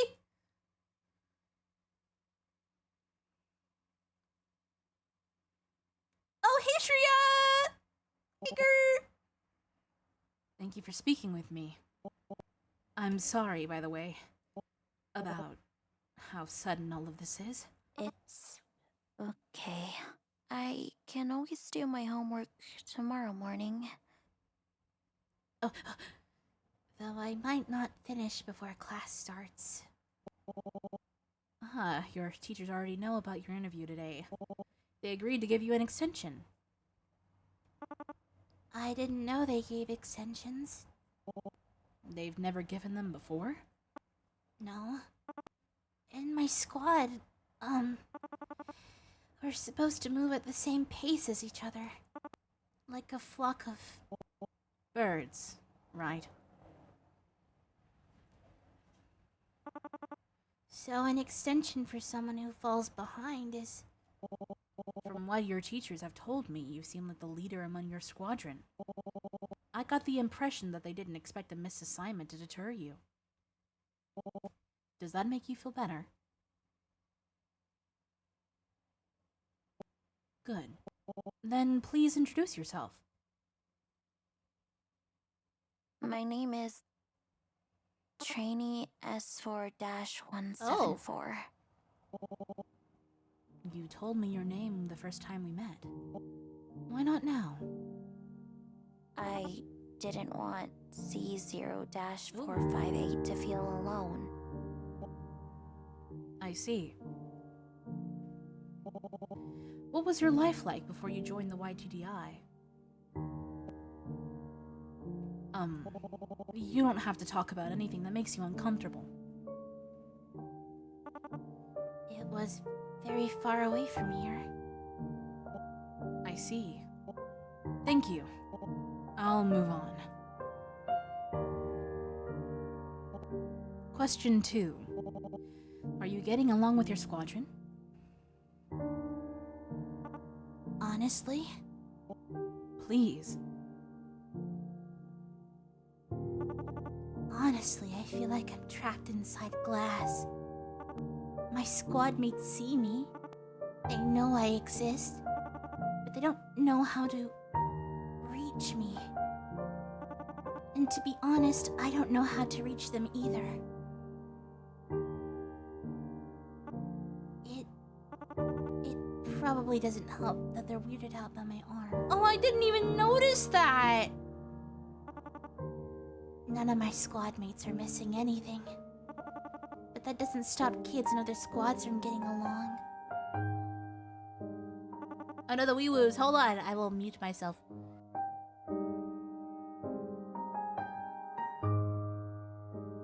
I didn't want to ruin the vibes. Maybe there's something wrong with me. Or maybe it's that lady. The one with the messy hair and the dangly earrings. You mean Angie? Dr. Tan? What does she... She likes to meet me after class. Asks me how I'm doing with homework. Have me write or carry things for a few minutes. Sometimes she'll take a roll of measuring tape and wrap it around my arm. And if I do well, she'll pat my head and give me candy. I thought candy was practically contraband around here. I don't mind any of that, but every time Dr. Angie takes me aside, she and my teachers tell my squad mates to follow my example. And I think some of them are jealous of that. And how do you feel about it? Sick to my stomach. I don't like working. I don't like being in the spotlight. They call me a hard worker, but I'm just trying to escape notice. I'm just trying to avoid arguments, fights. The other kids. But my squad mates drag me into their messes anyway. They want Dr. Angie's attention. They want to be praised. They want candy and they all want to be someone's favorite. My class scares me, Dr. Daedra. We don't have to talk about them anymore if you don't want to. Please. Well then, what do you think of Z0458? C0458. I like him. He's my best friend. He told me the same thing. That makes me really happy. When I first came to the YTDI, he was my assigned roommate. As soon as I entered my dorm, he marched over and swung his hand up to greet me. He had this big, goofy grin on his face. I've seen it before. Strangers that act friendly. Bad people with fake smiles that are trying to get something from you. And I didn't know what he wanted from me. So for the first few weeks, I tried to avoid him as much as possible. Finding a quiet corner in the library, hiding in a bush in the middle of the courtyard. I thought he'd get tired of it after a couple of days. But somehow he'd always find me anyway. One day, I couldn't stand it anymore. So I just asked him, "Why do you keep bugging me?" And you know what he told me?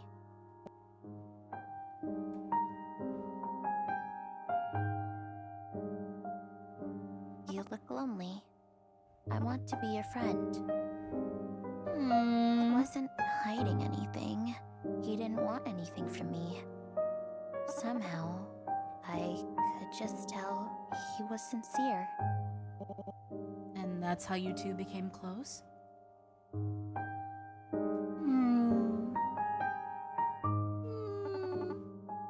After that, I stuck with C0458 whenever I could. Playing games with him, writing stories together. Sometimes we just sit in silence and read books from the library. I owe a lot to Pet C0458. Because of him, my dorm's the one place I don't feel like I'm walking on eggshells. But Is something wrong? The camera? No! No! No! No! The camera!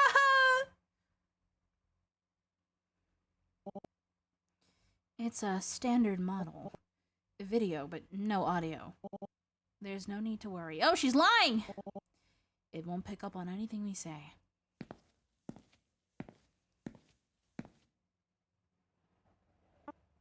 Really? But in class, we're told they have microphones. Some of them do, technically. But the mic's limited in range, so it'll only record poor quality sound. And since fixing poor sound is expensive and time-consuming, Stop usually keeps the mics off. I see. Oh, the security cameras. Oh, okay. Did you want to continue?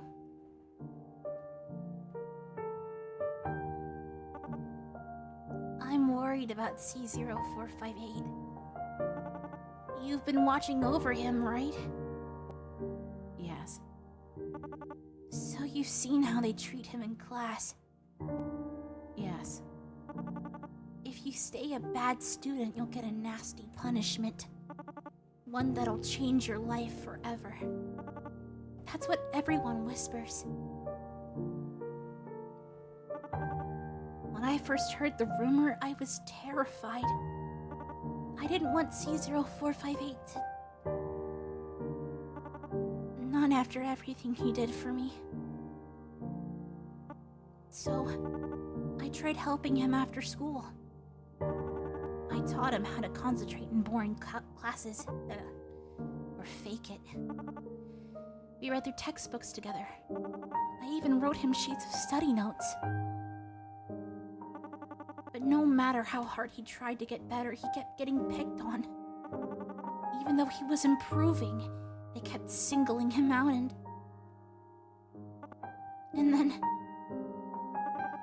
then he told me he was getting processed. Do you know what that means? No. But after he said it, he didn't want to look at me anymore. They took him away last week. Without him, everything's so quiet. He's not flipping through comic books or scribbling on his desk or rummaging through my box of hairbands.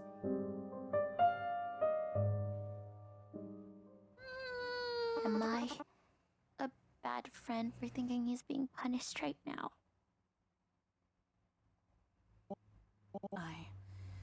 Wish I knew what to say. Aren't you a doctor? Don't you know what's happening to him?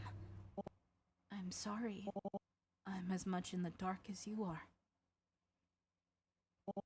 But knowing C0458, I'm sure he'll be okay.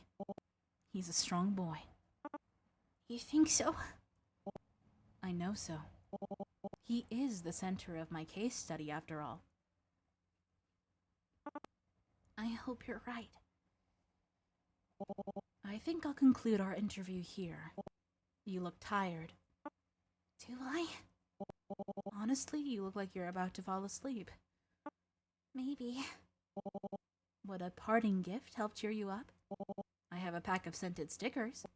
Here, choose whichever one you want. Thank you, but I'll be alright. No! You really don't want one?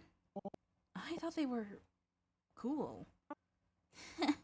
Don't worry about me. Dr. Angie has me covered.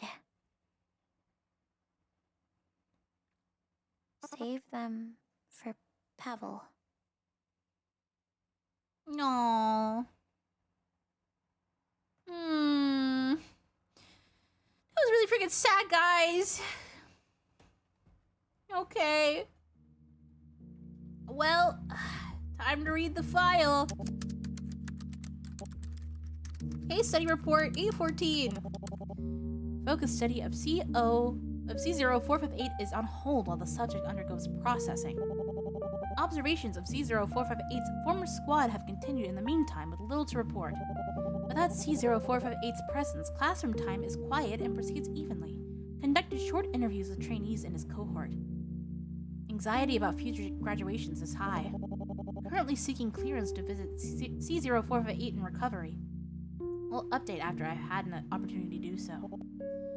Dr. Deidre Strange. I hope everything goes great. August 20th, okay. Where could C0458 have gone? The security board told me that it would be at least another week before he'd return. Of course, they didn't mention anything about processing. Processing. It sounds scientific, but it could mean practically anything. And if it happens to involve cybernetics, no, there's only so much they can do before puberty. It should be minor. Maybe even... Why am I still trying to rationalize this? I've deferred to stop and all its excuses, despite having the proof right in front of me. They want to use my research to modify children. Why? I don't know, and frankly, it doesn't matter. If the YTDI really was serving the greater good, why have Angie and her coworkers acted so evasive, so secretive? I can't afford to be humble or gracious, or cowardly anymore. I know more about cybernetics than every other researcher in their department put together. And yet, I allowed myself to be cowed. I acted respectably. I never caused a scene. Because I cared much more about appeasing Stomp than doing the right thing. I can't look away anymore, so they shouldn't be able to either. I'll finish my reports. Thrust it in their faces, make them see what they've wrought. I'll be diplomatic, even if it means biting my tongue. And I'll write this. All cybernetics have limitations. If C0458 is being modified, the most they could do is enhance his optic nerves. Still invasive and perverse, but once he's endured the anesthesia and intense PT regimens, it ultimately won't affect his daily life. They wouldn't risk harming a valuable young subject with anything more extreme.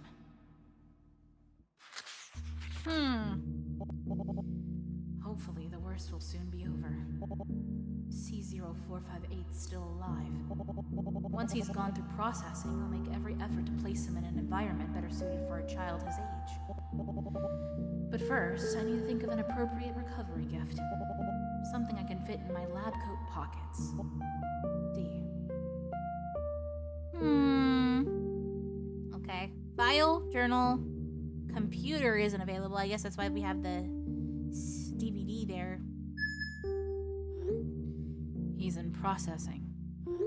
I won't get to see him for at least another week. I thought there'd be more time. He's still so small. Is there anything you know about processing, Iris? Please tell me it's only skin deep. I'm sorry. I never oversaw any of the projects directly. By the time the YTDI was founded, I was already on the way out. Surely you have something on it, Iris. I know you. You keep tabs on everything. Not on this. Processing is kept under especially tight wraps of the YTDI.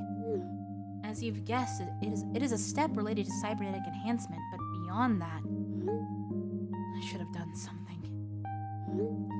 I should have used my authority, my expertise to intervene before it was too late. Instead, I just stood by the sidelines. I never even raised my voice. I know I've been critical sometimes, harsh even, but I think this would have gone ahead anyways, no matter what you did. Really? From my impression of these people, definitely. How encouraging. Listen, I was given a polite exit, but your name still carries weight at stop.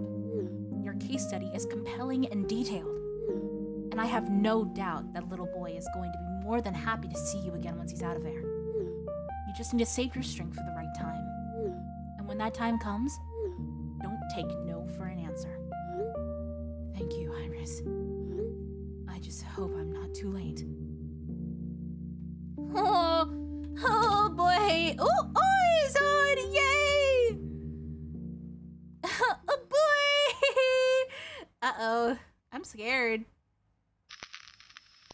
When are we having this interview? When are we having it?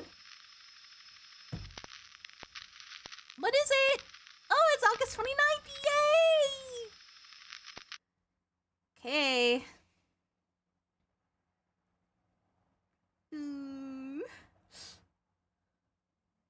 Oh no! I was scared. Oh, little baby. Good afternoon, CO 458. Oh, sorry. I've been saying it wrong this whole time. I see you're back from processing. Dr. Deidre? You came! You sound surprised. I promise you I'd visit, didn't I? Yeah, but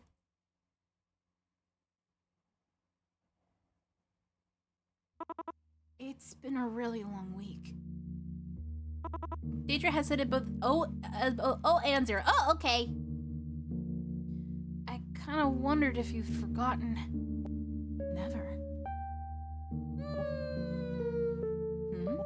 What's this on the floor? Oh, it's just a puzzle piece. Sharia was working on finishing it while I was gone. But when I was wheeled back in, it got trampled on. Shri wasn't happy about that. I can imagine. Here. I got you something. I figured you'd need a pick-me-up after processing. Fruit gushies! Oh, Gushies! Fruit Gushies! I like that name. Whoa! There's some snacks from outside. I promise they taste nothing like scrib. I didn't know they made food so colorful and tasty. Oh. Glad I picked out something good. So, what have you been up to since processing? Just resting? Well, I'm trying. But Shri keeps bringing me classwork. I thought I didn't have to study anymore. That's very rude of them. I'm sorry. C0458. You know, I've been thinking. You don't have to call me that. You can call me Pavel. For the sake of the case study, I really shouldn't break protocol. Did you break protocol for the gummies? All right. I'm sorry, Pavel. Much better. Is having a proper name important for you? Indeed it is. it's a big deal for you too. Not just anybody gets to call me by my true name. Oh? Yeah. It's like I'm letting you use it. You and Shri, no one else. You're my inner circle. You get to know my secret identity. Like a superhero, huh? Exactly like a superhero. Got it. I'll keep it hush-hush then. Have you been outside this room since processing? No. When I said I was bedridden earlier, I wasn't Exaggerating? Thanks. You've always got the right word for me. But yeah, being bedridden is really starting to bug me. It's like I've got a house cold. You mean cabin fever? Whatever. The same thing anyways. Then what happened during your processing? Well, it was kind of like getting my teeth cleaned. Like, one moment I'm laying on this long, hard table. They've got this big light over me. It kind of looked like a spider with a bunch of eyes and legs. The light was super bright underneath, and I was surrounded by all these doctors in white uniforms and masks. I was told to count down from 60, so I did. But then I fell asleep before I could finish. And then I woke up and...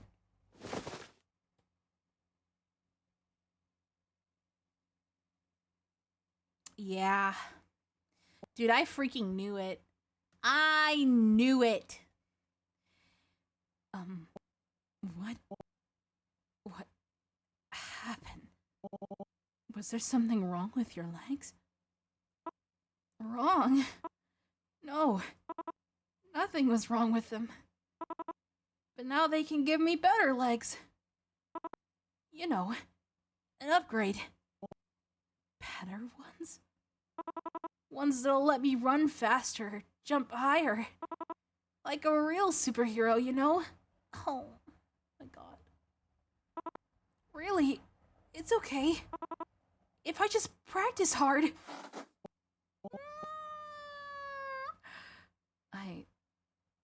I believe you, Pavel. You don't have to move. Please. Oh my god.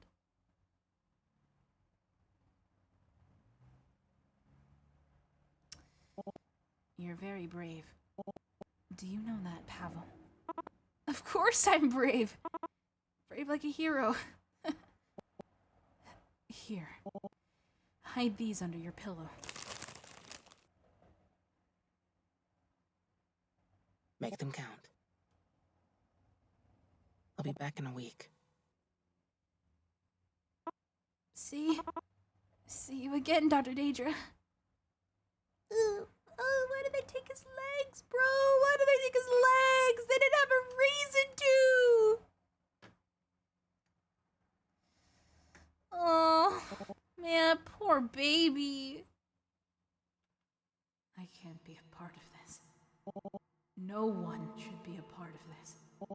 It's not enough to leave. The fact that anything like this could happen in a modern facility. Maybe it was always naive to think that one case study could fix Stop. But if so, what then? What now?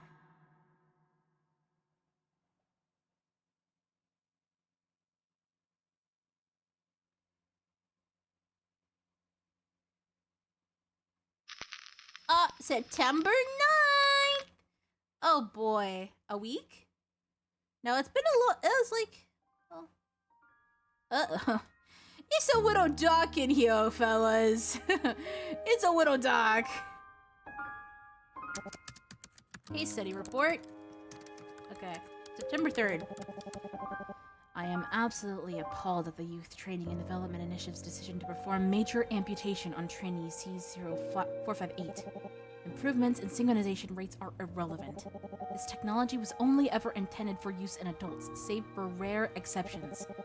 The relatively static state of an adult body allows for easier construction of prosthetics, and only a mentally mature individual can reasonably be expected to endure the inevitable side effects of cybernetic implantation. Let me be clear. Rejection symptoms are not a risk. They are an inevitability. For all the advancements in biotech over the past few decades, there have not been enough to stop the body from revolting against artificial neurons when they are stitched to its muscles, or from realizing that the hunk of polyurethane, and silicon in its skull is not part of its gray matter. Medication can suppress the body's immune response and stave off seizures, but it is a patch, not a long-term solution. Despite these facts, C0458 was approved for a full transfemoral amputation and implant preparation procedure. I cannot conceive of a scenario that justifies the callous removal of 2 completely healthy limbs from a young child. The fact remains that C0458's quality of life has been significantly impacted for no reason beyond the YTDI's goals. If this is the level to which the YTDI is allowed to conduct itself, then it is clear to me that STOP has become little better than the organizations it once worked to quash. There is no theoretical threat or future crime that justifies what I have witnessed. If this is what my research is now supporting, then I would rather have never pursued it in the first place. Dr. Deidre Strange. Oh, man. September 3rd. They took his legs. As if stripping him of his name wasn't enough, they ripped his legs off of his body. Why? I can't think of any good reason for this. Pavel, sunlight that he is, said that they planned to give him better ones. He even tried to prove it in spite of the pain. And the worst part is, it's not over. He hasn't graduated yet. The last time I tried to visit him, he'd been taken back in for further processing.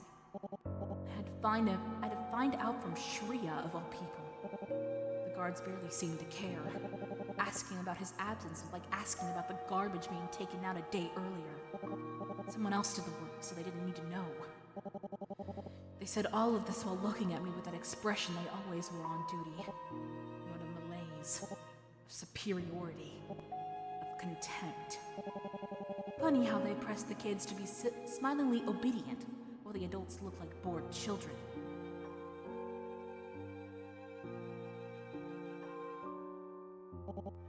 When I entered their room, I noticed a distinct coldness in the air. Shreya looked awful. Had she been eating properly? She seemed so frail. If she was being taken to the operating table, now her chances of survival... I have to leave STOP. And the YTDI has to go with me. I don't want this, any of this, to be my legacy. As if.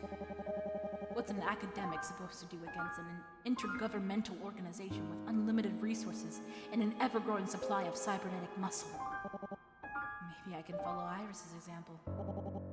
This case report will be my indictment of STOP. My voice should still carry enough importance to damn it on my way out the door. But if I try to make an impact with my exit, instead of leaving quietly, what'll happen next? If I say anything about those cages the kids were kept in, the courts will bury me, and I'll have to hope that STOP doesn't single me out extrajudicially.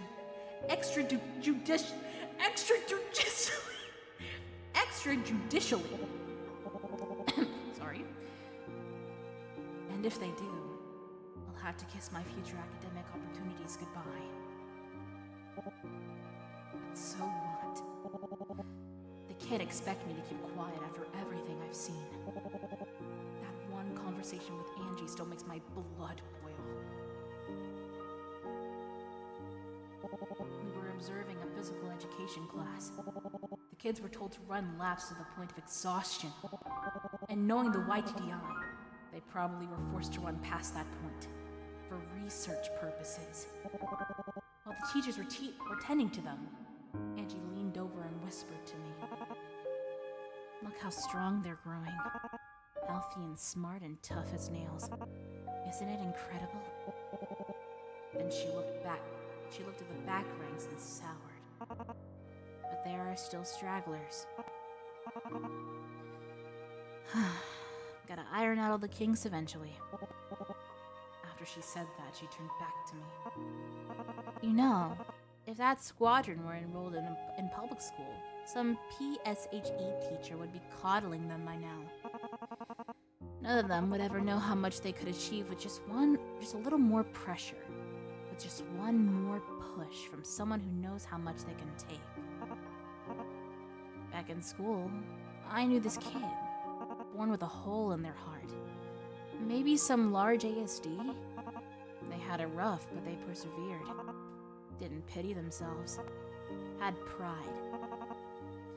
But the teachers insisted on coddling them, waiting on them hand and foot, carrying their books, giving them extra exam time, letting them skip phys ed. The adults around them let their condition define their life. By the time we graduated, I barely recognized them. Ended up more ghost than person. If I knew then what I know now, I wouldn't let them fail themselves like that. Does she think we're still friends? I've been speaking to her less and less. By now, she's basically talking to herself. And I hate seeing her inner ugliness rear its head.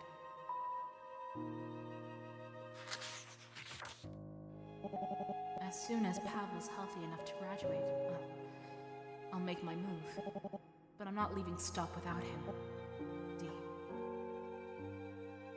Hey, I've got my 2 weeks notice lined up with Pavel's estimated graduation. The moment he's out of the system, I'm taking him and leaving. smartest thing you've said in a while. Do you have any concerns? It's possible they won't let him graduate. Promises for services rendered don't mean much to people who mutilate children.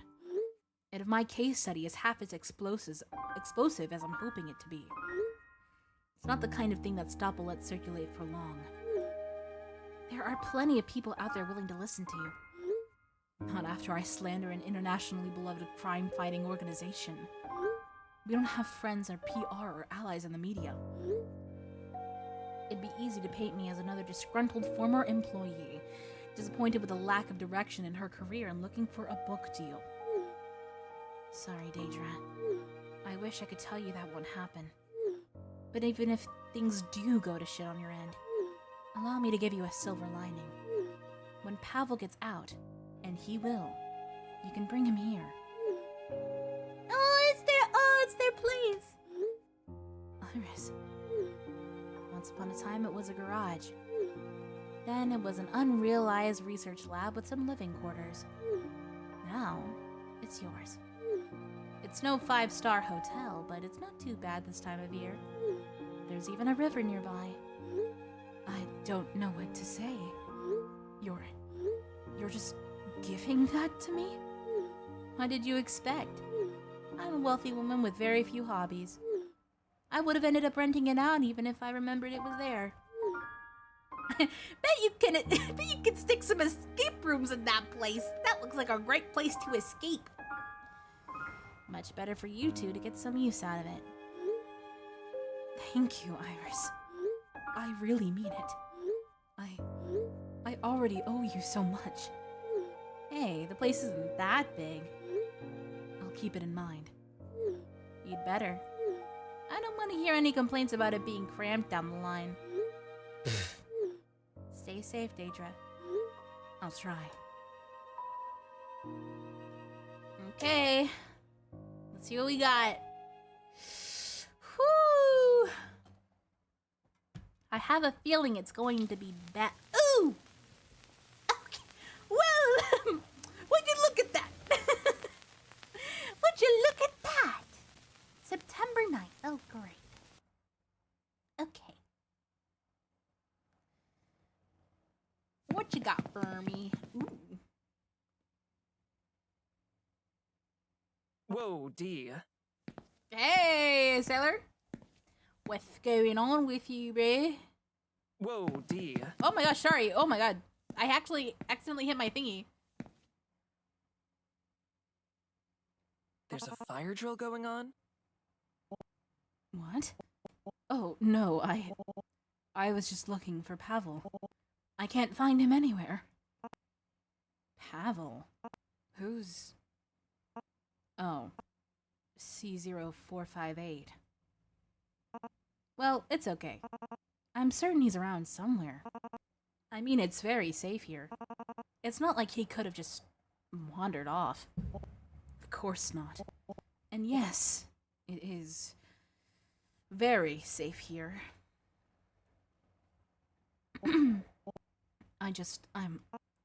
What? I'm not convinced that any of this is necessary. You're talking about processing? For starters.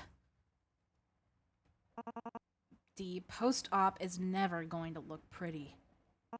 You know that. You've seen it thousands of times. On soldiers, volunteers, adults. You didn't see the places we pull these kids out of. Filthy, overcrowded, underfunded. This facility is very clean and very well funded. That doesn't make it right. Whatever your justifications are, I'm not sure I appreciate your tone. We've been nothing but transparent with you from the beginning. We've given you complete access to our building, our resources, even our subjects. I had to fight for you, you know. Then why wasn't I notified about Pavel's processing? Maybe you weren't on the right mailing list. There are no conspiracies here, D. You, of all people, had to have known exactly what the initiative's goals are. Angie, Look, I'm not in the mood to argue medical ethics with you in the goddamn hallway. C0458's in recovery. He's fine. What? This isn't some back alley surgeon for hire operation. We know what we're doing. Do you? The fuck does that mean? The fuck does that mean, bro? Do you know what you're doing?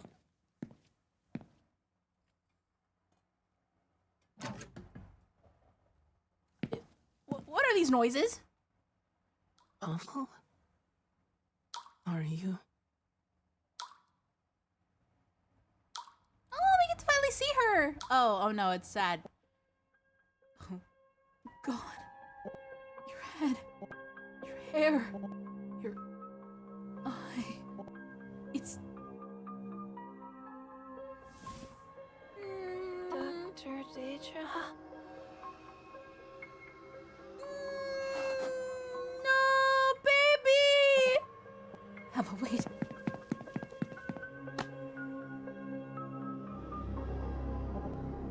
I've got you. Just stay right there.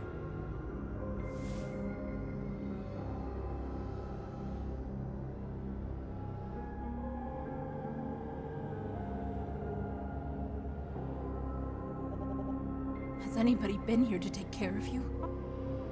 Oh. Well, I think so. Shri has been here at night a few times. Hasn't said much, though. I pretend to be asleep because I think she might be scared of me now. She's probably worried about you. I'll go and talk to her, okay? Okay. I really don't want to upset her. You don't have to worry about upsetting anyone, okay? You haven't done anything wrong. How are you feeling? I don't know. Tired and weird. It's all right. I'm scared. My graduation is soon and I'm scared. I don't know what's going to happen. What else they'll do to me. Just close your eyes for me, okay? Pavel? He's asleep. Poor baby! Why do they fucking do that?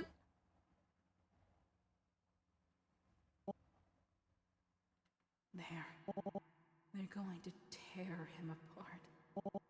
Rearrange him again and again. And not just him. All the other trainees here. All the other children yet to come.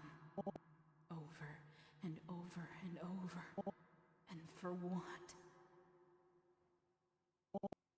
This is my fault. My research laid the foundation for this. My reputation funded this. I let this happen. I did this. There has to be something I can do. No, I have to do something. Something more than writing words on a goddamn page. That's it. I'll break him out. Prevent him from graduating. And burn this program down to the ground as we leave. At this point, this isn't even a call for justice. It's just plain cause and effect.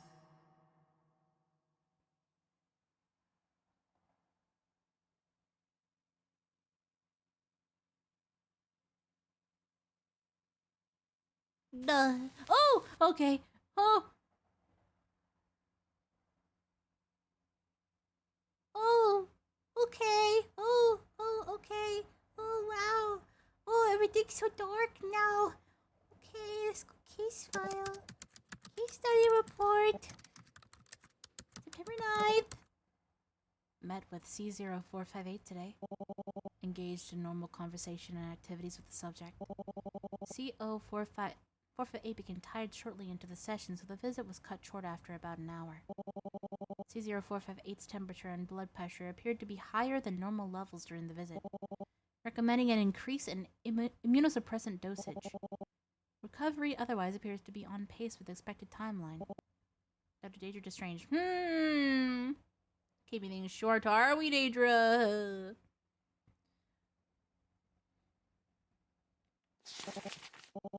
I'm going to destroy my life's work. They'll have to update the textbooks. A small footnote at the bottom of the page or in the back of the index. Dr. Daedra Destrange went on to commit multiple terrorist acts. We in no way, shape, or form approve of her, blah, blah, blah. Fine by me, so long as they leave my name in. A curious kid might search for that crazy lady's name on the internet. Find a case report written by her and give it a read. Better a pariah who speaks the truth than a diligent researcher who can't stand to look at it. As I walk through the YTDI's halls, my stomach drops whenever I pass the spots I'll rig. Though the guards just stand around and glower at the kids, they're still combat-ready professionals. More than a match for little old me. If they ever catch on to my plans, they could drop me before I even enter the building. Funny. I haven't feared others being able to hear my thoughts since I was in college. I remember feeling guilty when I learned about thermal runaway on lithium-ion batteries. When I realized how easy this knowledge could be reapplied, I was convinced that there was something wrong with me. Ted Kaczynski is still quoted in some mathematics papers, usually with a better known for other work. Do I? Hold on. Do I know who Ted Kaczynski is?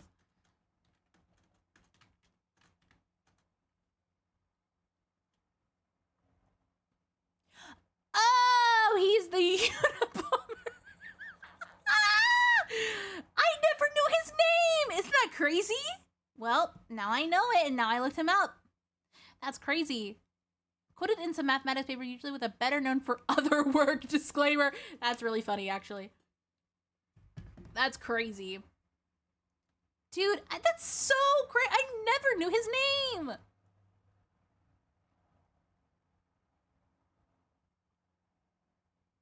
That's crazy. Yeah. Well, maybe I was right. Oh, maybe I was right back then. Compared to my usual work, making bombs is dead simple. Yeah, yeah, and bombs. Yeah, I can see why. I spent most of my time planning how I'd space out the fertilizer purchases. Looking back on it, smuggling Pavel's snacks made for a fine trial run. I have surefire proof that the guards won't check me. So, why am I still so anxious? If it's not my legacy and it's not the process itself, am I afraid of what'll happen to Pavel after all this? I can house him, thanks to Iris. I have money. I can cook. But there's still so much I don't know about Pavel. How will I care for his medical needs? How will I educate him? Will freeing him doom him to a life in hiding? And Shreya. And the other children. And every other poor soul has been victimized by this program. Where will they go once I'm gone? Even if I could house them all, they wouldn't be free to leave. Not with Stop on their tail. I'd have just moved them from a spacious cell to a cramped one. Cramped one next to a river. Still.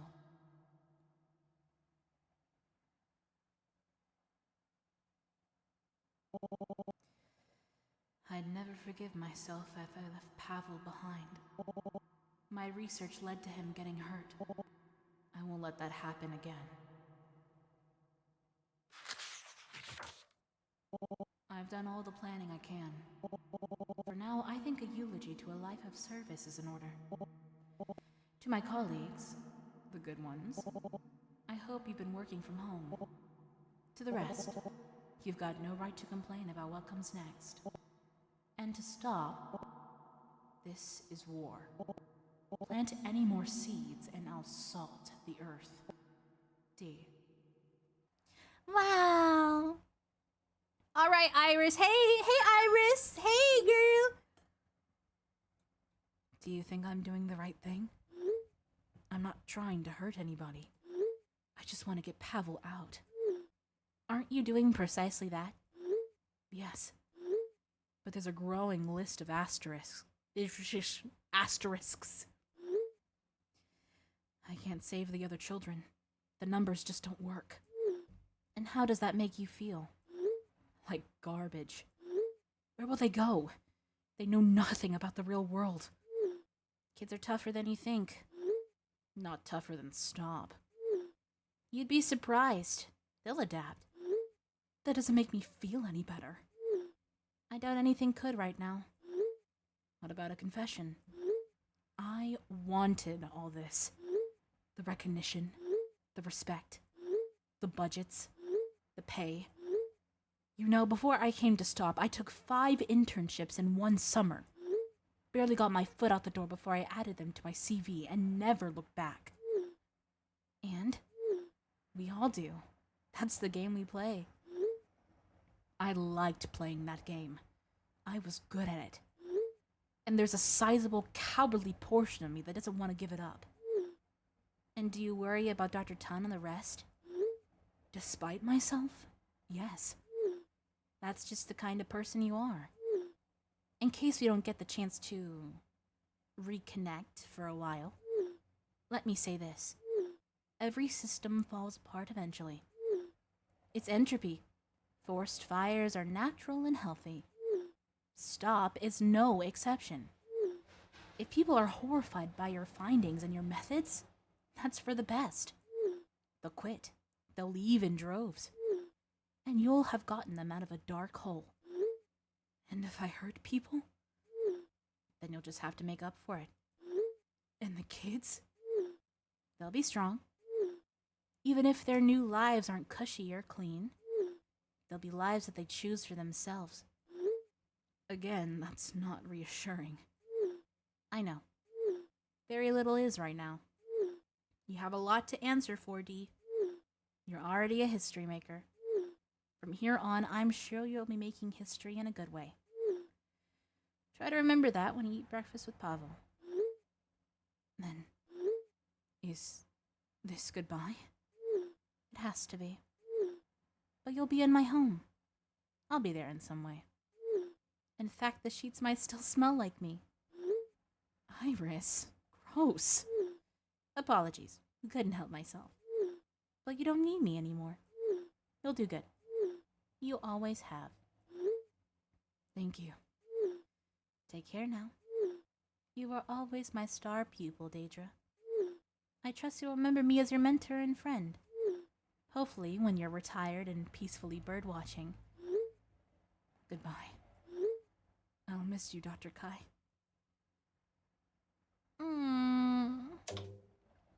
All right. Oh, man. So everything is Yuri. Two women in the same area? Yuri. Honestly, for real. I'm not much better. Everything is Yuri! Hello, Pavel. Oh, good afternoon, Dr. Daedra. Feeling alright? Me? It'd take a lot more than this. It's okay. You can be honest. Did your graduate training not go well?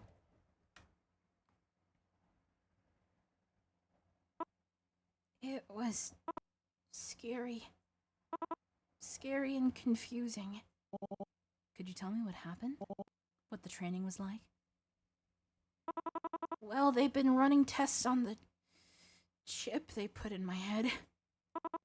When it turns on, it's like my brain squeezed into a box. Or a minecart.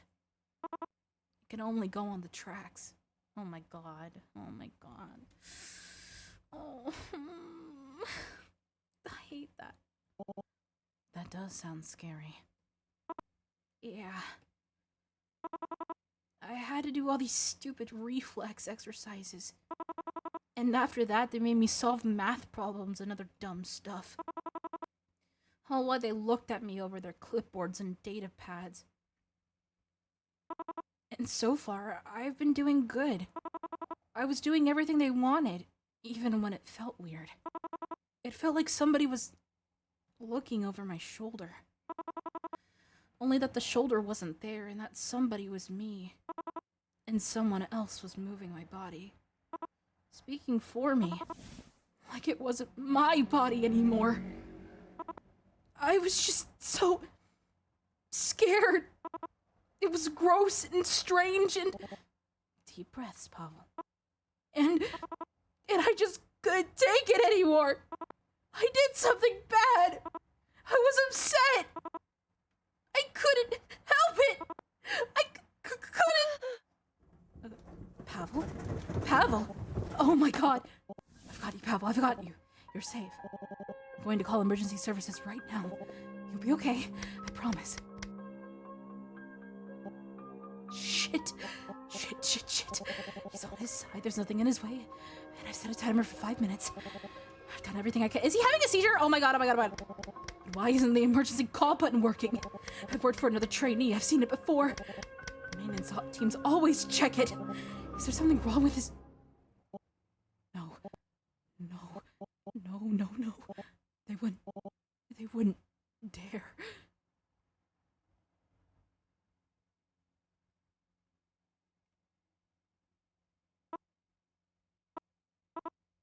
Dr.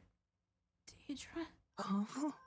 It's okay, Pavel. It's okay. You had a seizure. But you're safe, and I've cleaned you up. It's okay. Why? Why did they do this to me? Man. Why? It hurts. They want to hurt me. They want to punish me, don't they? It's 'cause I'm broken. That's why they want to fix me to be like the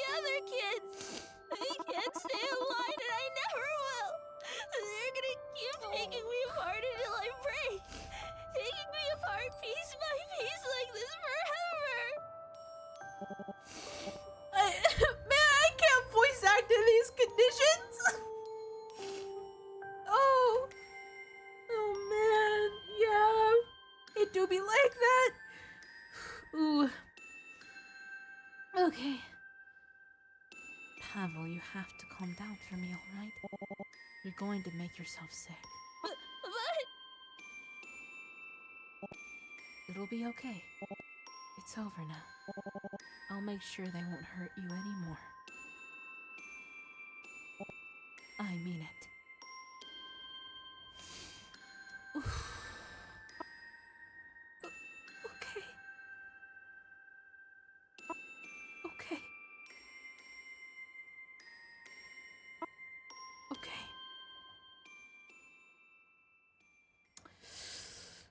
Oh, man.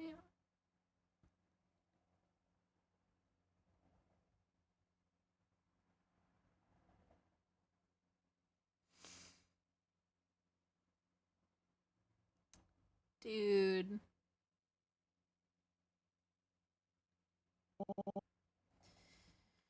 I gave Pavel a glass of water to sip.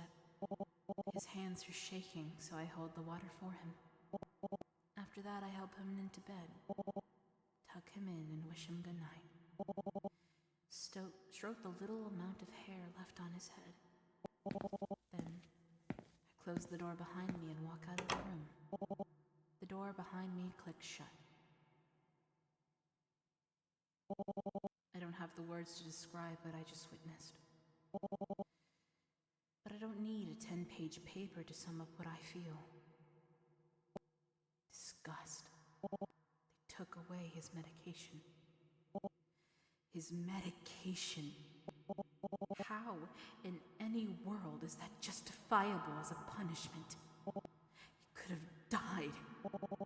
Pavel gets hammered down because he sticks out, but any kid would do the same. If he's suffering like this, there's no doubt other trainees are. I need to talk to Angie. Now. I can't believe she's overlooked this for so long.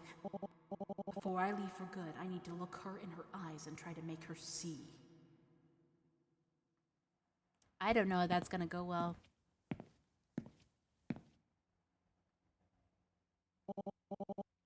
I find Angie at the bridge, gazing at the courtyard below. She looks just like she did the first day I came here. She hasn't changed at all. As I approach, she turns to give me an unreadable look. For a moment, I barely recognize her. For a moment, part of me wants to believe she's someone else entirely. I imagine you're here to talk about C0458. I pause. That was unusually direct of her. What do you mean? It's the 21st century, D. We've got cameras in every room. I suddenly remember Shreya. Her gazing up at the corner of the room, her dark eyes wide with fear. You were watching that whole time? She blinks. So you saw how I called for help? You saw him go into seizure because he wasn't given his medication? We don't know that. A lot of the trainees hate taking it. They'll put it under their tongue or...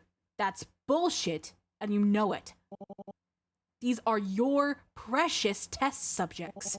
Invaluable troves of medical data. If you wanted to, you could get a doctor to any room in this building. In seconds. What are you suggesting? It's not a suggestion. You're punishing him for what happened during his graduate training. There's a long silence. The tension in the air twists my stomach in knots. She's choosing her next words very carefully, tasting them in her mouth, rolling them around like a boiled sweet. Nostalgia laps at me for a moment, a warm pull at the back of my mind. She used to do this before her research presentations, worrying the inside of her cheek as she awaited my feedback. Maybe you're right. But does it matter, Dee? She doesn't look back. Excuse me? Does it matter? Oh, does what happened to C0458 matter that much? Once he passes graduate training, he's got a stable career set out ahead of him. He won't want for food, housing, or guidance. I can't believe what I'm hearing. In exchange for his legs, his brain, his individuality? Individuality? What are you, a teenager? Everyone's gotta grow up sometime. I bite down on my tongue. As much as I want to, cursing her won't get me anywhere. What's happening isn't complicated, Dee. You've gotten too attached to your subject of research. You've lost sight of your objectivity. That's all. Bro, that is a straight up person. Happens to the best of us sometimes. Bro, that isn't an animal. That is a person with free will and agency. Even you. She's turned back to look at me, but she isn't seeing me. She's done talking.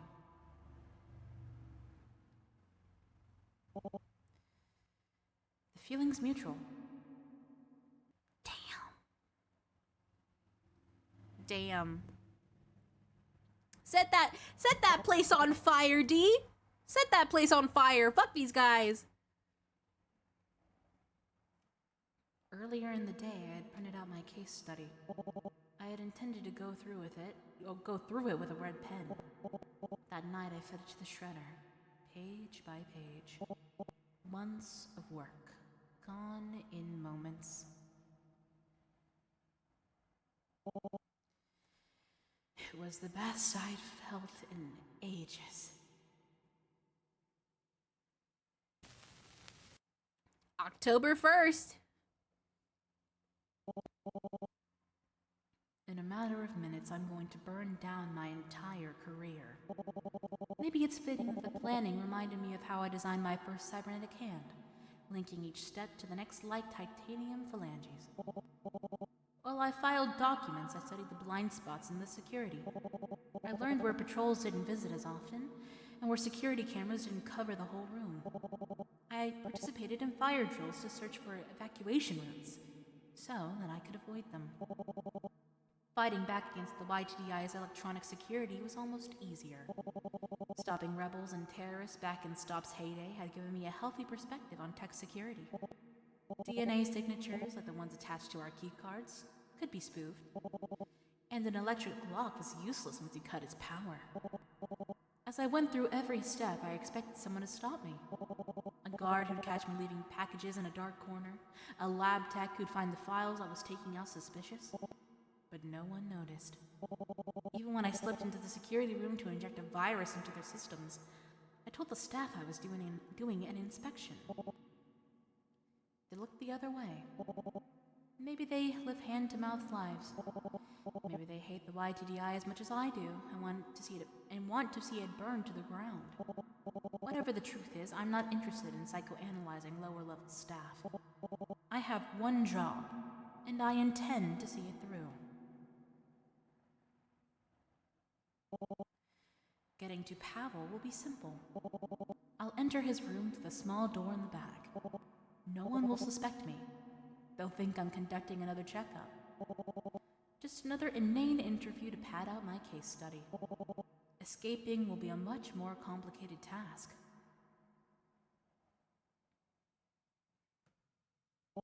Security cameras are disabled, the safety alarms rewired, and the escape routes plotted. If things go pear-shaped, there's the pyrotechnics I set up ahead of time. But once I trigger the siren, I can't predict who or what'll get in my way. My heart's pounding feverishly. My brain swirling with phases and countermeasures and backups. I'm painfully aware of every step and every breath I take. Because once I open the dorm room door, there's no going back.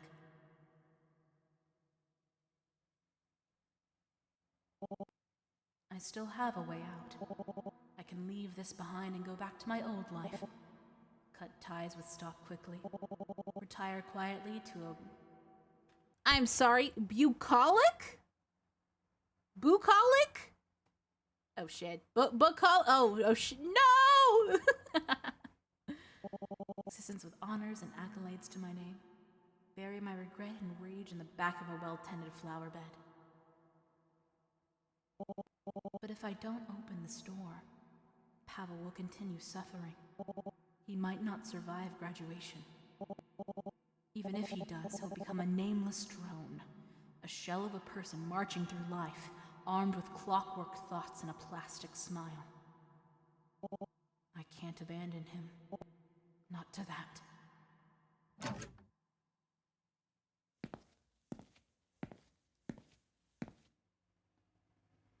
No.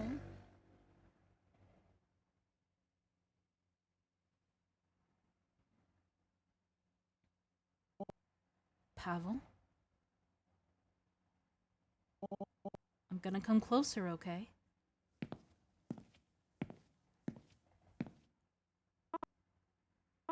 Dr. Deidre? Where is he? Where are you, buddy? Now, listen to me very carefully. I want to give you something. Oh! Wait, is it another snack? It's better.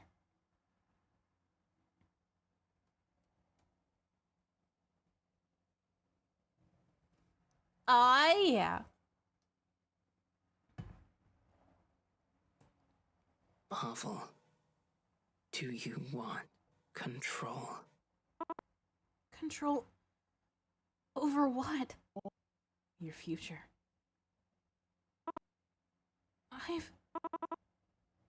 I've never really thought about my future.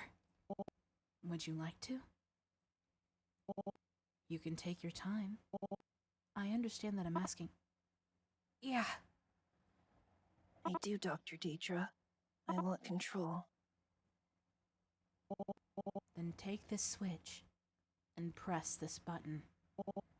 As soon as you do, you'll be free. Let's go. Burn that place! Burn it up! Burn that place! Burn it Okay, serious. I take Pavel by the hand and gently guide him out of bed. As his legs clack against the tiles, he wobbles. Do you need help? I ask quietly. We have a lot of ground to cover and every second's crucial. But if he's in pain, it's okay, Pavel responds. It clearly takes him some effort, but he grins up at me. What better way to get used to these legs than a prison break? Despite everything, I chuckle. In between the pulses of the siren, I can hear the hurried footsteps of staff and trainees rushing down the hallway. I take his hand and we walk through the door I came through. Neither of us look back. Aw, yeah. The back hall of the dormitory is empty. The alarm lights on the walls blink an angry red as confused personnel jog past us on their way to the emergency stairwell. We walk at first. I try to keep my hammering heart under control as we round the hallway. We're still too visible. I can't help but imagine a security officer behind every door we pass. I squeeze Pavel's hand tighter, and he squeezes back. His steps are shaky. They shouldn't be. Those idiots in processing couldn't even be bothered to calibrate the motors right. But he's stable. And in spite of everything he's been through, he's keeping pace with me.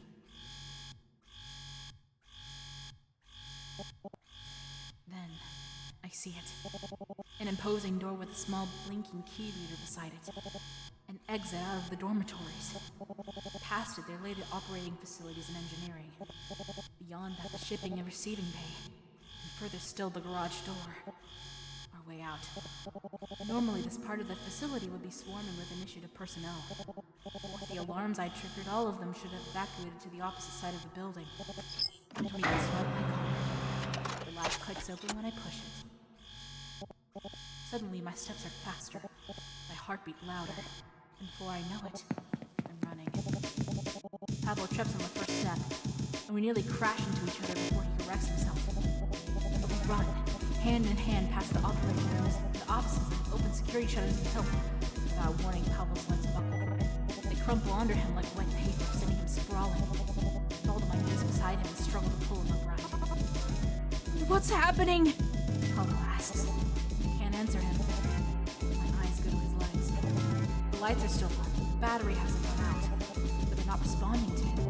I can see him trying to move what's left of his legs, and the cybernetics just won't react. My eyes fall on the stop logo at his ankle. I look at the shutter we just passed. And the security camera blinking on beside him. Shit! Dr. Deidre? I almost want to laugh, even as my mounting panic threatens to overtake me. Anti-theft measures. I don't want anyone to install property outside the building. I can hear yelling echoing back down the hallway we came through, distantly growing louder.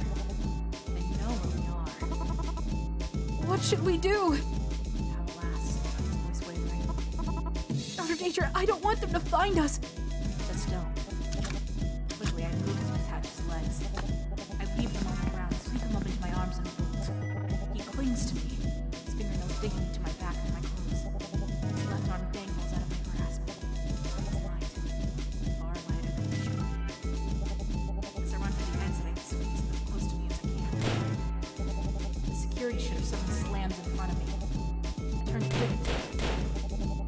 More come down over every door in the hallway, falling into place heavy as tombstones. Damn it! Damn it! I fight back a scream. Focus on facts. Security's at my back. I can hear them getting closer. Combat boots on tile, heavy and hurried. Every second I sit here panicked and paralyzed. They stomp closer to us. I squeeze my eyes shut. I can feel cold steel gun barrels at my back. Cuffs. Bindings. Straight jackets. Pavel ripped away from my arms. Disposed of as defective goods or reprogrammed into an ideal product. I can't bear that thought. I reach into my lab coat, pull out a second switch, and press it. The explosions rip through the hall like a force unlike anything I felt before.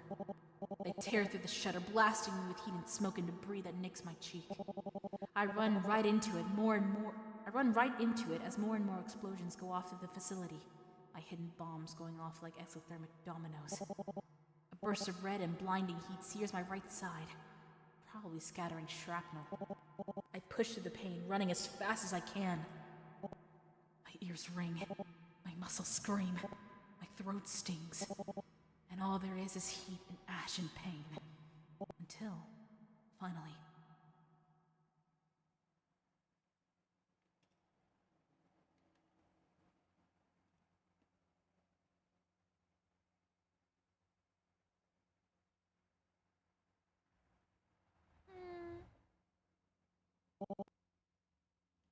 we reach the light.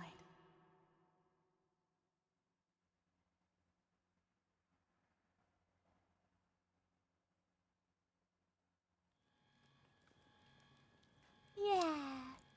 Destruction.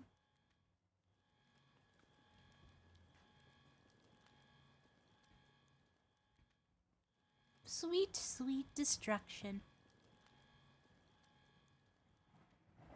Oh, look at how small he is in her arms. Oh my god.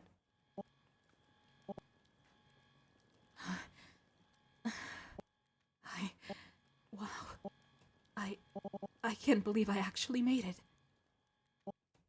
Pavel, I think we're...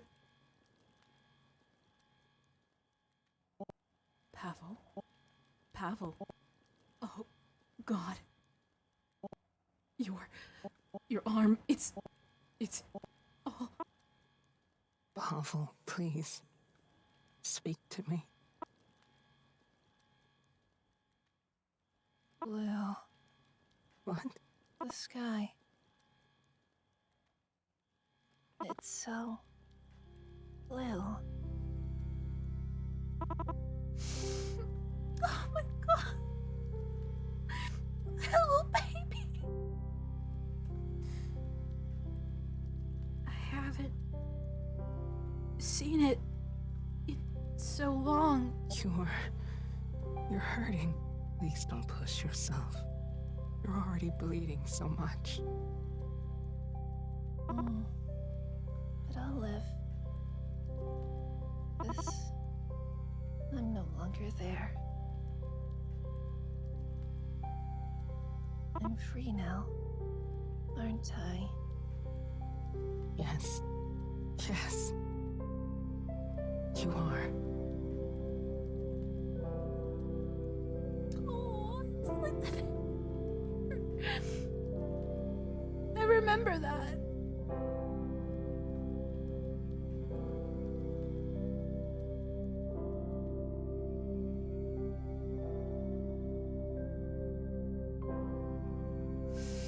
Damn. Yeah, that was great. Whew. Good shit. Good shit. Really good shit. Oh man.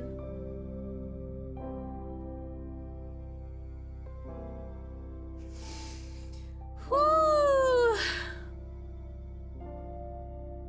That was very, very, very well written. Hell yeah. Ben Vox. Addo Exographis. Oh god. Good job, guys. Good job with the voice acting. You did great.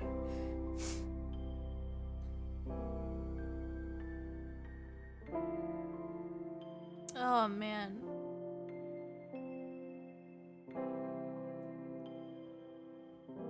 The art direction was really great in this game. I really liked how everything looked. Bonus content. Oh god, okay. Where do I access the bonus credits? Where do I access the bonus content? Oh god, that took me to the link that clicked me out of the game. Where do I access the bonus content?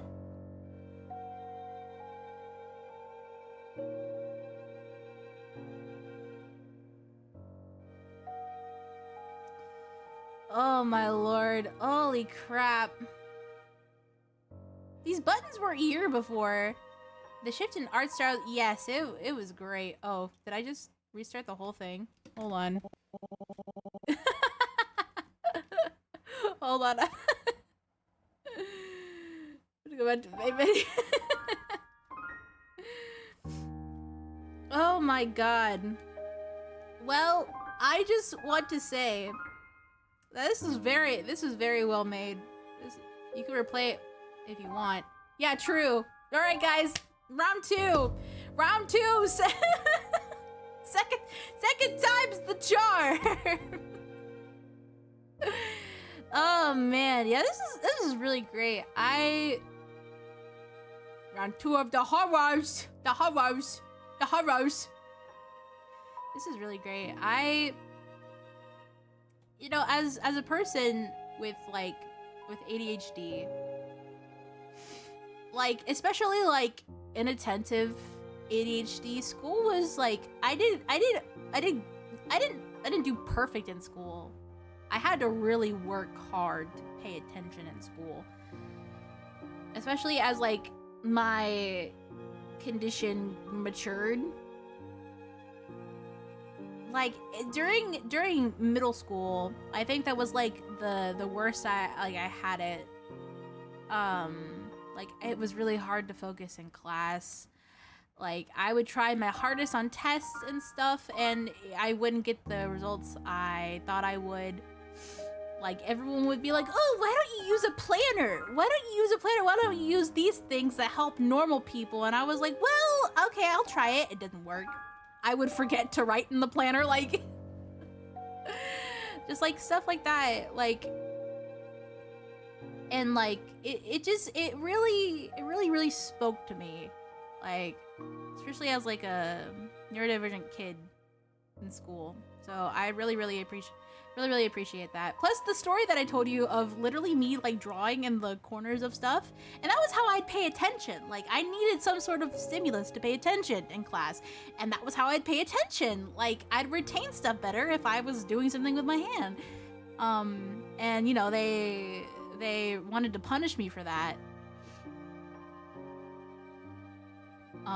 So like I 100% like understand and feel. That's why I cried.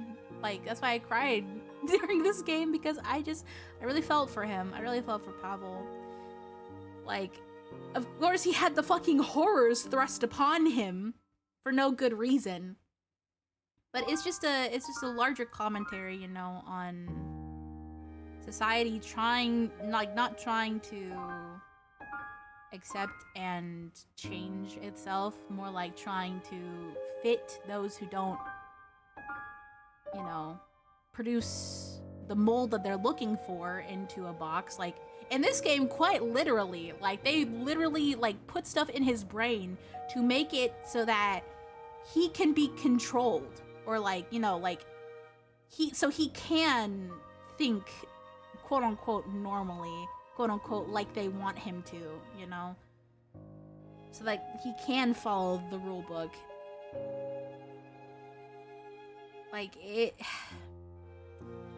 is honestly, like, so sad how many people, like, for me, like, after I finally left school, like, it just opened an entirely new world for me. Like, I didn't have to stress out, like, every single week about something that I missed, or, like, you know, have to, like,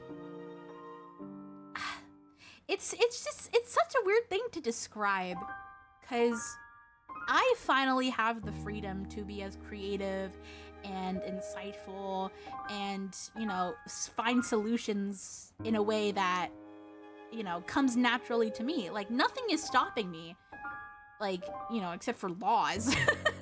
nothing is necessarily stopping me from doing that. But when I was a kid, everything was. Like, there was so much pressure to perform, like, how the grown-ups around you wanted to, like, how school wanted you to, like, how extracurriculars wanted you to. Like, it is so crazy. It is so crazy, the amount of pressure that kids have to go through, and like, adults just kind of forget about it after a while, you know? Especially, like, you know, people that didn't grow up neurodivergent. Like, anyway, I'm going off on a tangent, but definitely this game touched on a lot of those subjects, and I'm really glad that they did. I haven't really seen a game kind of, like, delve deeper into that, and I'm really glad that it did. Really, really glad that it did. But yeah. Holy crap, this is really good! I enjoyed it a lot, and I'm so excited to see what the future holds. I might have to look back at my malViolence playthrough again, just to pick up on things that I probably missed this first time playing through. Because there's probably a lot of stuff that I missed. Oh yeah, also they were talking about superheroes a lot. Like, it's really funny, not really funny, but it's interesting to see how, you know, how stereotypically supervillainy he Dr. Strange and Pavel get. They're like, well, if we can't be superheroes, let's be the best villains we can. And I think that's really cute of them. That's really, really freaking cute. Okay, well, I hope you guys had an enjoyable experience today. I sure did. Thank you for joining me this Halloween. I hope you guys are all having a spookalicious day. Thank you again for joining me. There isn't a stream tomorrow or Sunday, but there will be next week, so please look forward to those. Thank you to everybody who joined me this week for our games. I hope we had a lot of fun together. I hope you liked this recolor going on. I'm kind of sad to let go of it, but I have to return to my light. Yes, happy Halloween! Happy Halloween to everybody. I hope you have a wonderful time just relaxing or spending it with your family, or, I don't know, eating candy. God, artsy. Doesn't fit my personality at all, but hey, what can I say? Black is slimming, I guess. Alright. I hope you guys have a wonderful rest of your day. I'm going to end it here. Safe travels back from heaven. Please be good people. And I'll see you guys all next week. I hope you have a wonderful rest of your Halloween. Eat some candy for me, bouquet. Okay. Bye, everybody. See you later. Bye.